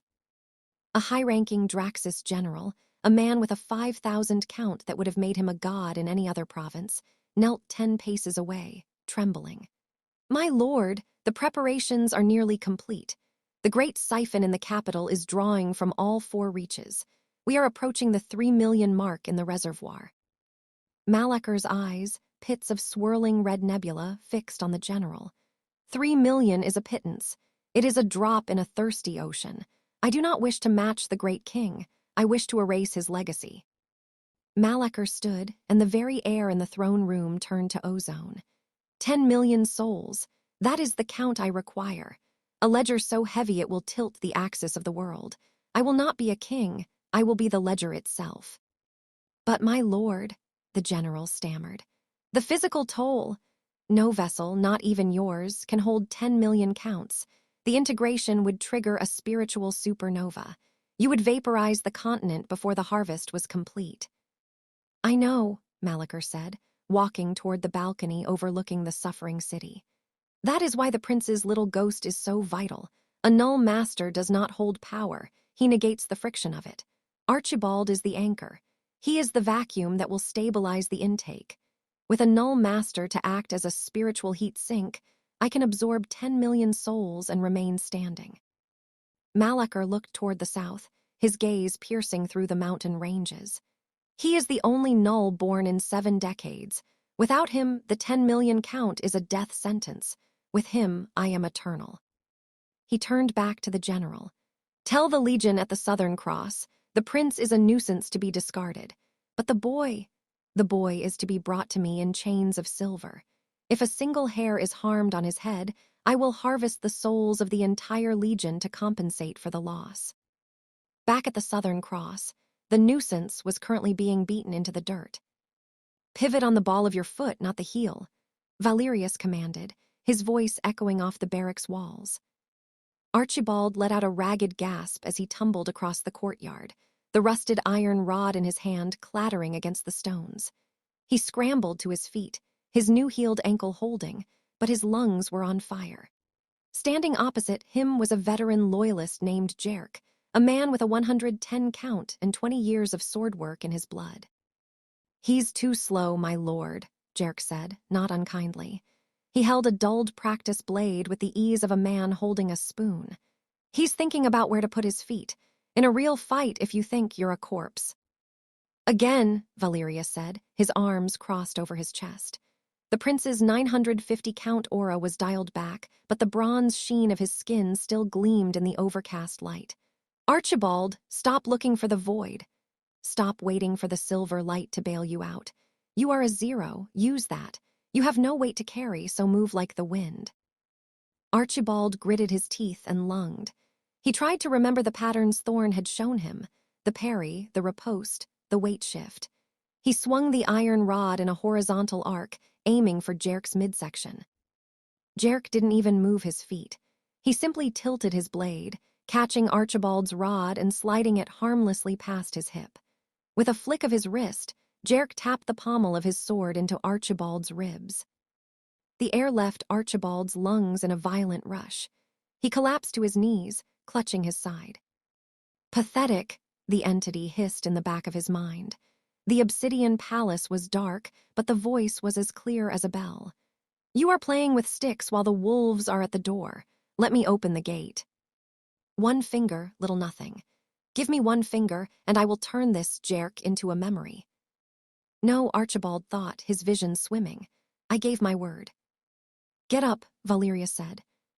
I can't," Archibald wheezed. "He's too fast, I can't see the strikes coming." You're trying to see them with your eyes, Valerius said, walking over and hauling Archibald to his feet. A warrior sees with his ledger, but you have no ledger. You have to see with your skin. You have to feel the ripple in the air when a blade moves. Before Archibald could respond, a frantic shout erupted from the watchtower. Banners on the horizon, DRAKSISCOLORS, they're here. The atmosphere in the Southern Cross changed instantly. The lethargy of the morning was replaced by the frantic, metallic clatter of war. Valerius's aura flared to its full 950 count, a beacon of amber light that steadied the hearts of the 300 refugees huddled in the courtyard. Thorn, man the battlements, Valerius roared. Kalin, take the archers to the south gate. Voss, where are your men? Warlord Voss appeared on the balcony of the keep, his 1,100 count crimson aura churning with an unstable, feverish energy. They're at the walls, Prince, but look for yourself. This isn't a scout party. This is a legion. Archibald scrambled up to the ramparts, peering through a crenellation. His heart sank. Emerging from the fog of the Reach was a sea of black iron. Over 5,000 Draxus regulars marched in perfect, terrifying unison. At their center were 3 siege siphons, massive, spider-like machines made of bone and copper, designed to drain the auras of defenders from a mile away. They're not here to parley, Thorn whispered, appearing at Archibald's side. The captain's 880 count was cold and sharp. They're here to harvest the entire cross. Suddenly, the air whistled. A volley of soul bolts, projectiles made of condensed spiritual waste, slammed into the outer walls. The stone didn't just shatter, it dissolved, the very essence of the rock being eaten away by the Draxus magic. A breach, Kalin screamed from the lower courtyard. The west wall is down. Archibald, stay back, Valerius shouted, drawing his golden blade and leaping from the ramparts into the chaos below. But Archibald couldn't stay back. The breach was right below him, and a squad of Draxus, Vanguard soldiers, men with 300 count ledgers, were already pouring through the dust. One Vanguard soldier, a brute in serrated plate, saw the white-haired boy on the rubble. He let out a predatory laugh, his red mistora flaring. The Null Master, the king's prize. He lunged, his heavy broadsword swinging in a lethal arc. Archibald didn't have the silver light. He didn't have the shroud. He had only a rusted iron rod and the 3 hours of training Valerius had given him. He tried to parry. He shifted his weight to his healed ankle and swung the rod. Clang. The vibration traveled up Archibald's arms, nearly shattering his elbows. The Draxus soldier didn't even stumble. He was too strong, too fast, his movements reinforced by 300 souls. With a brutal backhand, the soldier slammed his shielded fist into Archibald's face. Archibald spun through the air, hitting a stone pillar with a sickening thud. His vision fractured into 1,000 shards of light. He tried to crawl, but his limbs felt like water. The soldier stepped over him, the shadow of his blade falling across Archibald's throat. So this is the great threat, the soldier mocked, raising his sword. A scullery boy who can't even hold a stick. Archibald looked up, the cold steel inches from his eyes. He was losing. He was weak. He was a 0. The gate, Archibald, the entity whispered, a sound of pure, dark joy. Open the gate or die a nothing. Archibald closed his eyes, his hand clawing at the dirt, as the sword began its descent. The sword of the Draxus Vanguard did not fall. Archibald lay in the grit, his eyes squeezed shut against the expected strike, but the killing blow was replaced by a brutal, heavy pressure on his chest. The soldier's armored boot slammed into Archibald's ribs, pinning him to the broken stone of the breach. Lucky for you, runt, the soldier growled, his voice muffled by his serrated visor. The king has a place for you, a throne of bone and a life of screaming. Archibald gasped, his lungs struggling under the weight of the 300-count warrior. Through the haze of pain and dust, he looked toward the center of the courtyard. The battle for the Southern Cross was turning into a slaughter. Valerius was a whirlwind of amber light, his golden blade carving through the Draxus ranks. but he was being forced back by the sheer volume of the Legion. Sir Kalen and Captain Thorne were fighting back to back, their auras flickering as the siege siphons began to hum, draining the very air of its spiritual vitality. "Give me the wheel," the entity hissed, its voice a seductive roar in the obsidian palace of Archibald's mind. "The soldier is slow. His armor has a gap at the gorget. One flick of the silver light and he is dust. One breath of the void and the Legion vanishes. Why do you choose to be a worm when you could be a god?" "No," Archibald thought, his fingers clawing at the soldier's armored shin. "I gave my word to the prince. I will not be a monster." Archibald reached for the iron rod that had fallen just out of reach. He didn't reach for the silver fire. He remembered the lesson in the courtyard. "Feel the ripple in the air," Valerius had said. Archibald closed his eyes, ignoring the boot on his chest, and felt the vibration of the soldier's weight shifting as he reached for a set of silver manacles. In that split second of imbalance, Archibald didn't use the null. He used his human hands. He grabbed the soldier's ankle and twisted with every ounce of strength he had left, using the pivot Jerk had mocked him for earlier. The soldier stumbled, his heavy plate armor working against him. Archibald rolled away, his breath coming in ragged, painful hitches. He stood up, his iron rod raised, his legs shaking but holding. He had lost the initial exchange, and he was covered in blood and dust, but he was standing on his own feet without a single spark of silver in his eyes. On the balcony of the keep, Warlord Malachi Voss watched the collapse of the west wall with a feverish, desperate intensity. His 1,100 count aura was no longer a steady crimson. It was a churning, erratic mess of red sparks, the unmistakable sign of ledger fever. "The Legion will not stop," Voss whispered to himself, his hand trembling on the hilt of his claymore. "Malacher wants the boy. If I give him the boy, I keep the cross. I keep my count." Voss looked down at Prince Valerius, who was currently occupied with 3 Draxus centurions. The prince was exhausted, his 950 count dimmed by the siphons. "Forgive me, Prince," Voss sneered, "but a warlord knows when to cut his losses." Voss leaped from the balcony, his heavy armor crashing into the courtyard. He didn't charge the Draxus. He charged toward the breach where Archibald was struggling to stay upright. "Archibald!" Ilara screamed, her lavender light flaring as she tried to reach him, but she was cut off by a wall of Draxus shields. Voss arrived at the breach like a falling mountain. With a single, brutal backhand, he sent the Draxus vanguard soldier flying into the rubble. Then, he turned his predatory gaze on Archibald. "Come with me, boy," Voss rumbled, his crimson aura lashing out like a whip. "You're going to buy me a seat at Malacher's table." "No," Archibald shouted, raising his iron rod in a pathetic, desperate guard.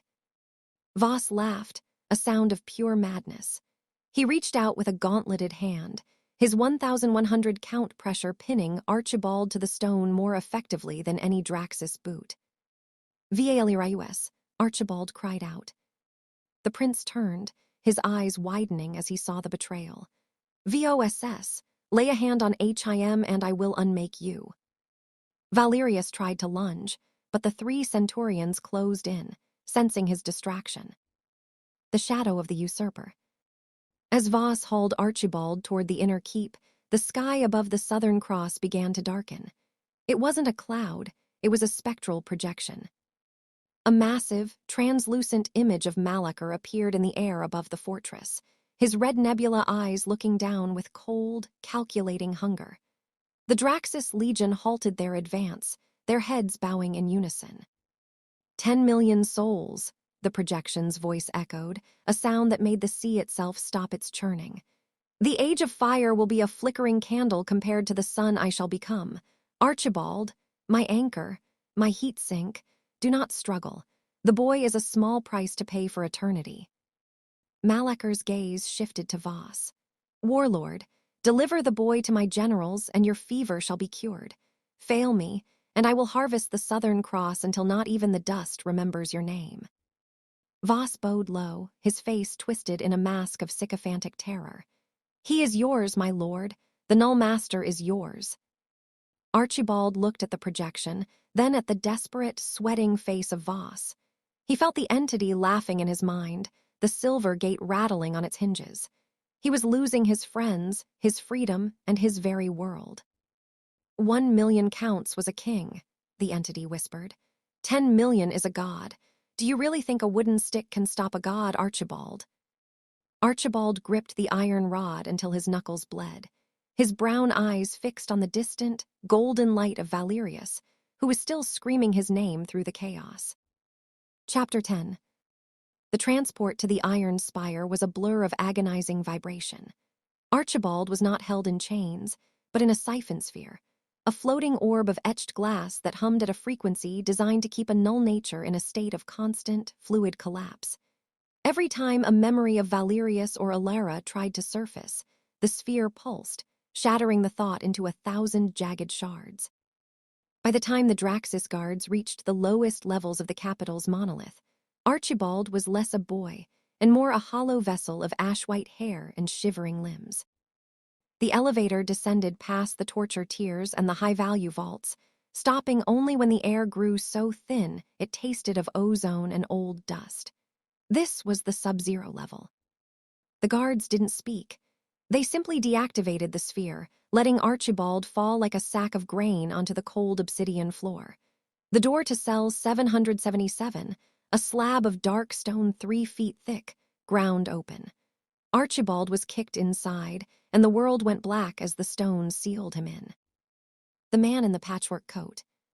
"Well, now," a voice chirped, sounding remarkably like a cricket in a cathedral. "That's a rather unceremonious way to greet a new neighbor. No tea, no how do you do. Malaker's hospitality has really gone to the dogs." Archibald groaned, his face pressed against the damp floor. He forced his head up, his vision swimming. In the corner of the surprisingly large cell sat an old man. He looked like a heap of colorful rags. His patchwork tunic of faded blues, yellows, and reds was a direct insult to the gray misery of the spire. He had a crown of unruly white hair and a beard that reached his belt, but his eyes were the most striking feature, bright, emerald green, and dancing with a mirth that felt entirely insane. Where am I?" Archibald wheezed. "In the wait-and-see room, my boy." The old man stood up with a surprising spring in his step and gave a low, sweeping bow. "I am Silas Vane, formerly a master of the Royal Mint, currently the Spire's most permanent resident. And you, if the whispers in the vents are true, are the famous Null Master." Archibald tried to stand, but as Silas moved closer to help, a sudden, crushing weight slammed into Archibald's chest. It was a wall of heat and gravity so intense he couldn't breathe. Apologies. Forgot to tuck in the edges," Silas said with a jovial wink. He closed his eyes and the pressure vanished instantly. Archibald stared at him, gasping for air. "Your count, I felt it, it's enormous." 10,000 on the dot, Silas said, patting his stomach as if he'd just finished a large meal. "Malaker doesn't let anyone near me. He thinks my aura is infectious. Truth is, I'm just too expensive to kill. He uses my count as a battery to keep these lower wards powered. I'm a very glorified potato, really." The theory of karmic redirection. For hours, the two shared their stories. Archibald spoke of the prince, the Southern Cross, and the terrifying price of his luck. He spoke of the karmic backlash, how every miracle he performed seemed to steal a memory or break the body of someone he loved. "The prince told me to seal it," Archibald whispered, his head in his hands. "He wants me to fight with steel so the universe doesn't collect a debt I can't pay. He says the null is a curse." Silas listened, nodding rhythmically, occasionally humming a little tune. When Archibald finished, the old man let out a long, appreciative whistle. "The prince is a good man, but he is a man of the gold," Silas said, sitting cross-legged opposite Archibald. "He understands the harvest. He doesn't understand the alchemy of debt. Tell me, Archibald, when the backlash hits, why does it hit your friends or your memories?" Because it's my debt. It follows the path back to me." "No," Silas corrected, tapping his temple. "It follows the path of least resistance. Right now, your luck is a blind explosion. You save yourself, and the debris falls wherever the universe finds a soft spot. usually the people you care about. Silas leaned forward, his emerald eyes boring into Archibald's. But what if you didn't let the debris fall? What if you aimed the nozzle? The universe doesn't care who pays the debt, Archibald, only that the ledger is balanced. If you perform a miracle to save a friend, the universe demands a price. Why pay it with a memory of your mother when you could pay it with the life of a murderer standing 10 feet away? Archibald's breath hitched. You mean, I can choose who the backlash hits? Precisely. Target the evil. Use the darkness of your enemies as the currency to pay for your light. You aren't just a null, boy. You are a judge. You decide who carries the weight. The sound of approaching gold. The conversation was cut short by a vibration that didn't come from the spire's machinery. It was a rhythmic, metallic thrumming that Archibald recognized deep in his marrow. Clang, boom, clang. Ah, Silas said, his jovial mask slipping for a moment to reveal a sharp, tactical mind. It seems your prince has arrived, and he's brought a very loud hammer. 10 levels above, the secondary ventilation shaft of the spire exploded. Prince Valerius leaped through the smoke, his 950-count aura wreathed in golden fire. Beside him, Thorn and Kalen moved with lethal precision, followed by 5 elite loyalists. They weren't just rescuing a boy, they were striking at the heart of the usurper's power. He's coming for me, Archibald said, a spark of hope returning to his eyes.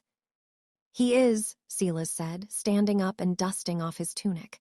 But remember what I told you. He will try to protect you. He will tell you to stay a zero. But the men in this spire, they don't need a protected boy. They need a judge. I'm going with you, Archibald, not because of that golden prince, but because I want to see you balance the books.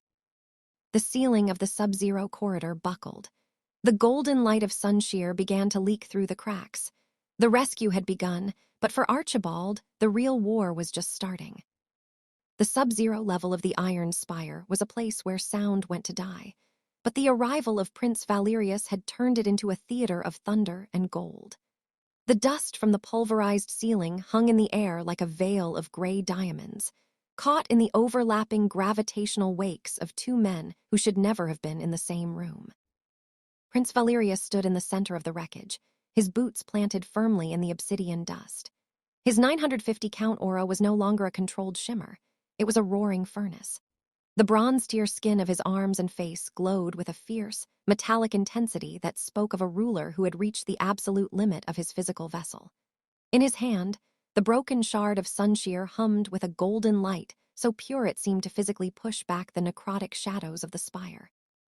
Opposite him, perched with an unnerving, bird-like casualness on a jagged heap of fallen masonry, was Silas Vane. The old man looked like a collection of colorful mistakes. His patchwork tunic of faded primary colors was a direct insult to the monochromatic gray of the prison. But it was his presence that held Valerius at bay. Silas didn't just carry a 10,000-count ledger. He occupied space with it.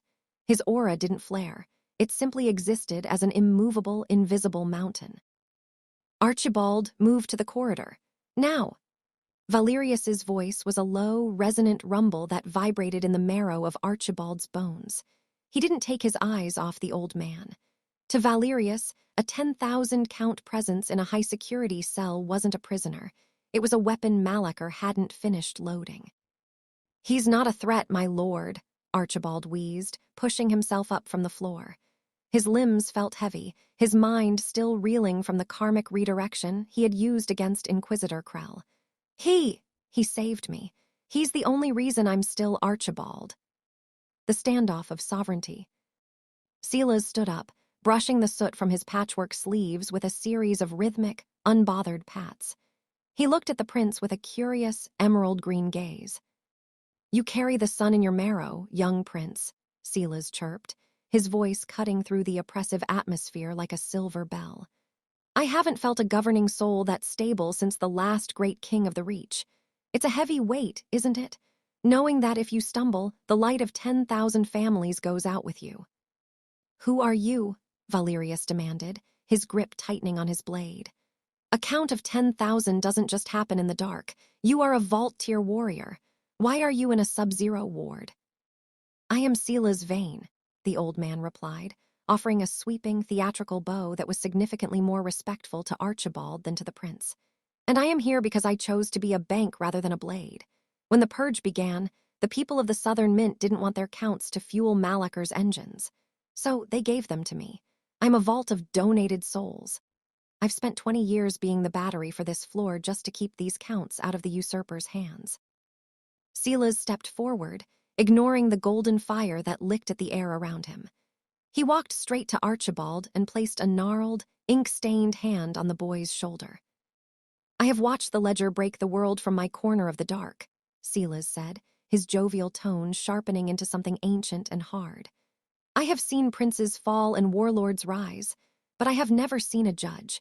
I am not here for your throne, Valerius of Aethelgard. I am here because the Null Master has a debt to collect from this world, and I intend to see it paid in full. My loyalty is to him." Valerius's jaw tightened. The tactical reality was undeniable. A 10,000 count asset was the difference between a failed rescue and a successful revolution. But Silas's declaration of loyalty to Archibald, a boy Valerius still saw as a ward to be protected and trained, created a jagged new friction in the group's hierarchy. "If you follow the boy, you follow the crown," Valerius said, his voice dropping into a register of absolute command. "We are in the heart of the enemy's power. We move as one or we don't move at all." "Oh, we'll move as one," Silas chuckled, his emerald eyes twinkling as he looked toward the corridor. "But I suspect you'll find that the crown is much lighter than the judge when the bill finally comes due." The descent into the grand hall. The group moved out of the cell, joining Thorn, Kaelin, and the 5 loyalists who had been holding the perimeter. The atmosphere in the hallway was thick with the scent of ozone and cooling iron. Captain Thorn was a mask of professional stoicism, but Archibald saw the way the captain's eyes widened as he sensed the sheer density of Silas's count. Sir Kaelin, however, was visibly vibrating. His 230 count violet aura was spiked and erratic, reflecting a mixture of awe and a deepening, resentful terror. To Kaelin, Silas was a miracle he could never achieve, and Archibald was the magnet that had pulled that miracle out of the void. "The lower elevators are deadlocked," Thorn reported, his voice crisp. "Malacher has cut the soul lines to the sub-zero vents. We have to take the long way through the hall of the low tiers." "The dregs," Princess Alara whispered, her lavender staff pulsing with a soft, mournful light. "That's where they keep the ones who couldn't pay the siphon tax." As they marched, the spire itself seemed to respond to their presence. The walls, made of a strange, semi-organic obsidian, pulsed with a dim red light. Archibald could feel the sovereign pressure of Malacher's great ledger pressing down from the upper tiers, a weight that felt like a lead blanket. Silas walked beside Archibald, his steps light and silent. "How does the stick feel, Archibald?" Archibald looked down at the notched wooden sword tucked into his belt. "It feels dead. It doesn't have a count. It doesn't have a soul." "Exactly," Silas whispered. "It is a 0, like you. A steel blade is a conduit for the ledger it wants to harvest. But a piece of oak, it is indifferent. It doesn't want to kill, it only wants to exist. That makes it the perfect tool for a judge. When you use the backlash, you aren't fighting the wood. You're using it as a rudder to steer the storm." They turned a corner and the corridor opened into a vast, vaulted chamber, the grand hall of the low tiers. It was a cathedral of misery. Rows upon rows of cells stretched into the distance, inhabited by 700 prisoners. The air was filled with a low, rhythmic moaning, the sound of souls being slowly, microscopically drained over years of incarceration. At the far end of the hall, the exit was blocked by a wall of black iron. The Draxus Iron Battalion had arrived. The Wall of Souls. 300 men stood in a perfect, interlocking phalanx. Their shields were etched with hunger runes that glowed with a sickly, necro-green light. These were not the scouts they had fought in the woods. These were hollow guards, veterans whose own ledgers had been partially fused with their armor to make them physical extensions of the spire's defenses. At their center stood a legate, a man whose 1,200 count aura was so dense it manifested as a physical red mist that swirled around his feet. He held a siphon net, a web of copper filaments that crackled with a blue, soul-ripping energy. "Intruders," the legate's voice echoed through the hall, amplified by the siphons. "You have reached the limit of your luck. The prince will be taken as a vessel. The null will be taken as an anchor. The rest of you are merely unrefined ore." Valerius stepped forward, his bronze skin flaring as he prepared to lead a suicidal charge. "Thorn, form the wedge. We break the center or we die here." Archibald felt estranged. Cold clarity wash over him. He looked at the 300 soldiers. He didn't see enemies. He saw a massive, unpaid debt. He saw the years of stolen life from the 700 prisoners in the cells. He saw the evil that Malachar had banked in these men. "No, my lord," Archibald said, his voice quiet but carrying a weight that made Valerius stop mid-stride. Archibald drew the wooden sword. It was light. It was insignificant. "I won't let you pay for this," Archibald said, looking at the prince. "You've spent enough of your light saving me. It's time the darkness paid for itself." Archibald stepped past the prince, walking alone toward the 300 spears. Sila's vein stood back, a jovial, expectant grin spreading across his face as he watched the boy who was about to turn the ledger upside down. The grand hall of the low tiers became a vacuum. 300 professional soldiers, the Iron Battalion, held their breath as a single boy with a notched wooden stick walked toward them. To the Draxus legate, it was a glitch in the world, a joke played by a desperate prince. But to Sila's vein, who watched from the shadows with his 10,000 count aura coiled like a sleeping dragon, it was the moment the ledger began to bleed. Archibald's boots made a rhythmic, lonely sound against the damp obsidian floor.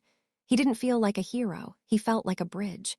He could feel the entity behind the cage in his mind, its silver claws scraping against the bars of his consciousness, offering him a shortcut to victory. "Let me in," it hissed. "I will turn their blood into glass. I will erase them before they can blink." "No," Archibald thought, his grip tightening on the oak rod.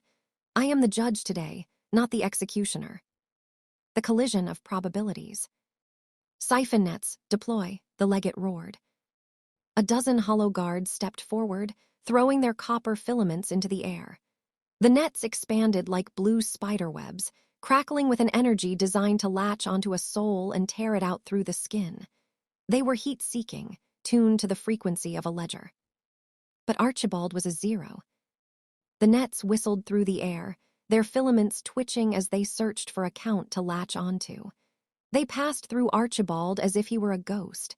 Because he had no ledger for the magic to target, the nets simply fell to the floor, sparking harmlessly against the stone.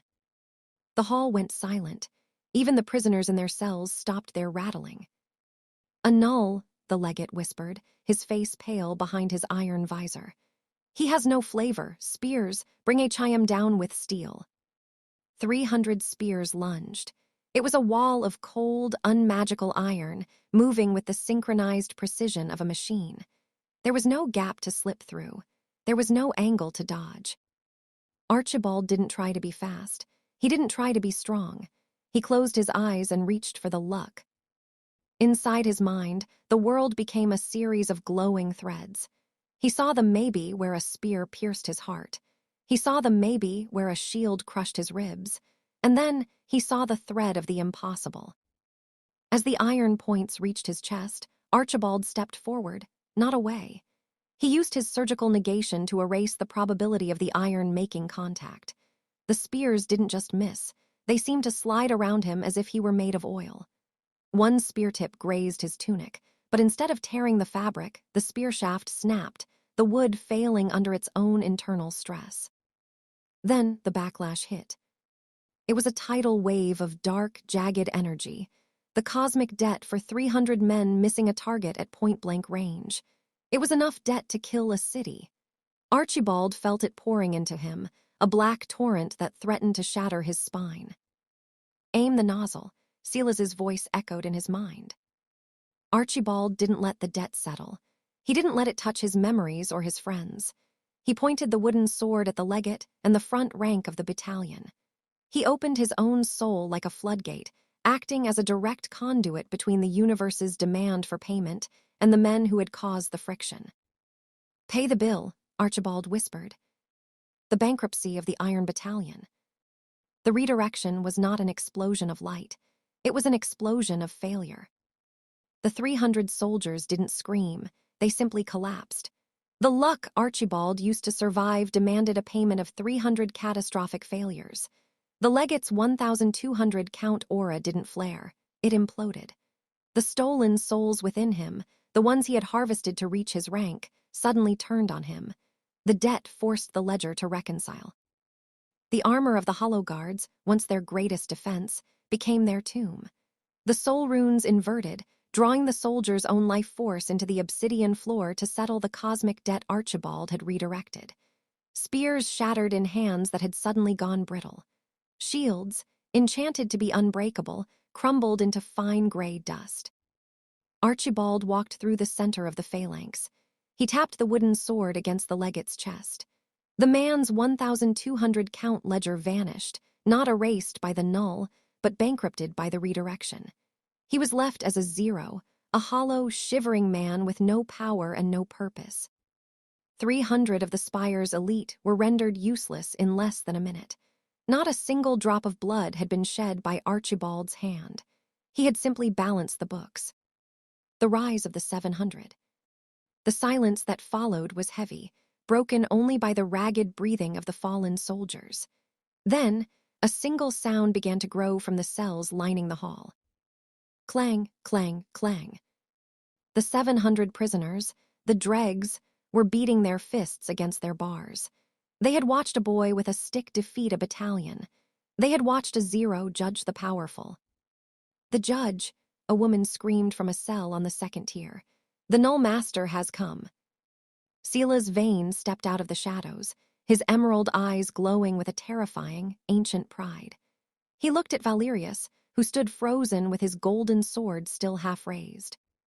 "You see, Prince," Silas chuckled, his voice echoing through the chamber. "The gold can protect, but only the null can liberate. He didn't just save himself, he showed them that their masters are built on debt." Silas raised his gnarled hand, and his 10,000 count aura surged. It wasn't an attack, it was a key. With a sound like 1,000 bells ringing at once, the master release runes in the walls shattered. 700 cell doors swung open simultaneously. The prisoners poured into the hall like a rising tide. They didn't run for the elevators. They didn't run for the vents. They converged on the center of the hall, forming a massive, ragged circle around Archibald. These were men and women who had lost everything, their families, their counts, their hope. But as they looked at the boy with the ash-white hair, they saw a new kind of power. "We were the grain," the Oakhaven captain said, kneeling at Archibald's feet. His 90 count aura, though small, was now bright with a new purpose. "But you are the storm. We are yours, Null Master. Tell us who to break." Archibald looked at the 700 faces. He felt the weight of their gaze, a burden heavier than any count. He looked at Valerius. The prince's golden aura was steady, but his expression was one of profound shock. He was seeing the birth of an army that didn't follow a crown, but a cause. "We are going up," Archibald said, his voice gaining a strength he didn't know he possessed. "We are going to find Null-Anchor, and we are going to tell him that the harvest is over." The suspense of the breach. "My lord, behind us," Captain Thorne roared. The sound of grinding metal echoed from the far end of the hall. A second iron gate, even larger than the first, was descending, sealing them into the hall of the low tiers. Above them, the ceiling began to hum, a deep, subsonic vibration that made the prisoners' ears bleed. "The spire's core," Silas whispered, his jovial mask slipping for a moment. "Null-Anchor isn't sending more men. He's going to vent the soul steam from the upper reservoirs. He's going to drown us in unrefined energy." "How much time?" Valerius asked, stepping up beside Archibald, his bronze skin flaring as he prepared to shield the group. "Minutes," Silas replied, "unless we break that gate." The gate at the far end was a solid slab of enchanted lead, designed to withstand a siege. Thorne and Kalen lunged at it, their blades sparking against the surface, but the runes on the lead simply absorbed the impact. "It's a soul lock," Thorn yelled. It needs a count of 5,000 to trigger the release. All eyes turned to Sila's. The old man shook his head. My count is a vault, Thorn. If I release it here, I'll vaporize every prisoner in this hall. It has to be targeted. It has to be precise. Archibald looked at the wooden sword. He looked at the gate. He could feel the heat of the approaching soul steam, a red glow beginning to leak through the vents in the ceiling. I can do it, Archibald said, stepping toward the gate. Archibald, no, Alara cried out. The redirection for a gate that size, it will kill you. I won't redirect it to myself, Archibald said, his eyes turning a hard, brilliant silver. He looked at the fallen legate of the Iron Battalion. I still have 300 lightning rods on the floor. Archibald raised the wooden sword. He felt the 700 prisoners behind him, their breath held in suspense. He felt the prince's golden light at his back. He lunged at the leaden gate, not to break it, but to judge it. The spire groaned. The red glow in the vents turned into a roar. Brace yourselves, Valerius screamed, flaring his aura into a golden dome. The wooden sword struck the lead. The world went white.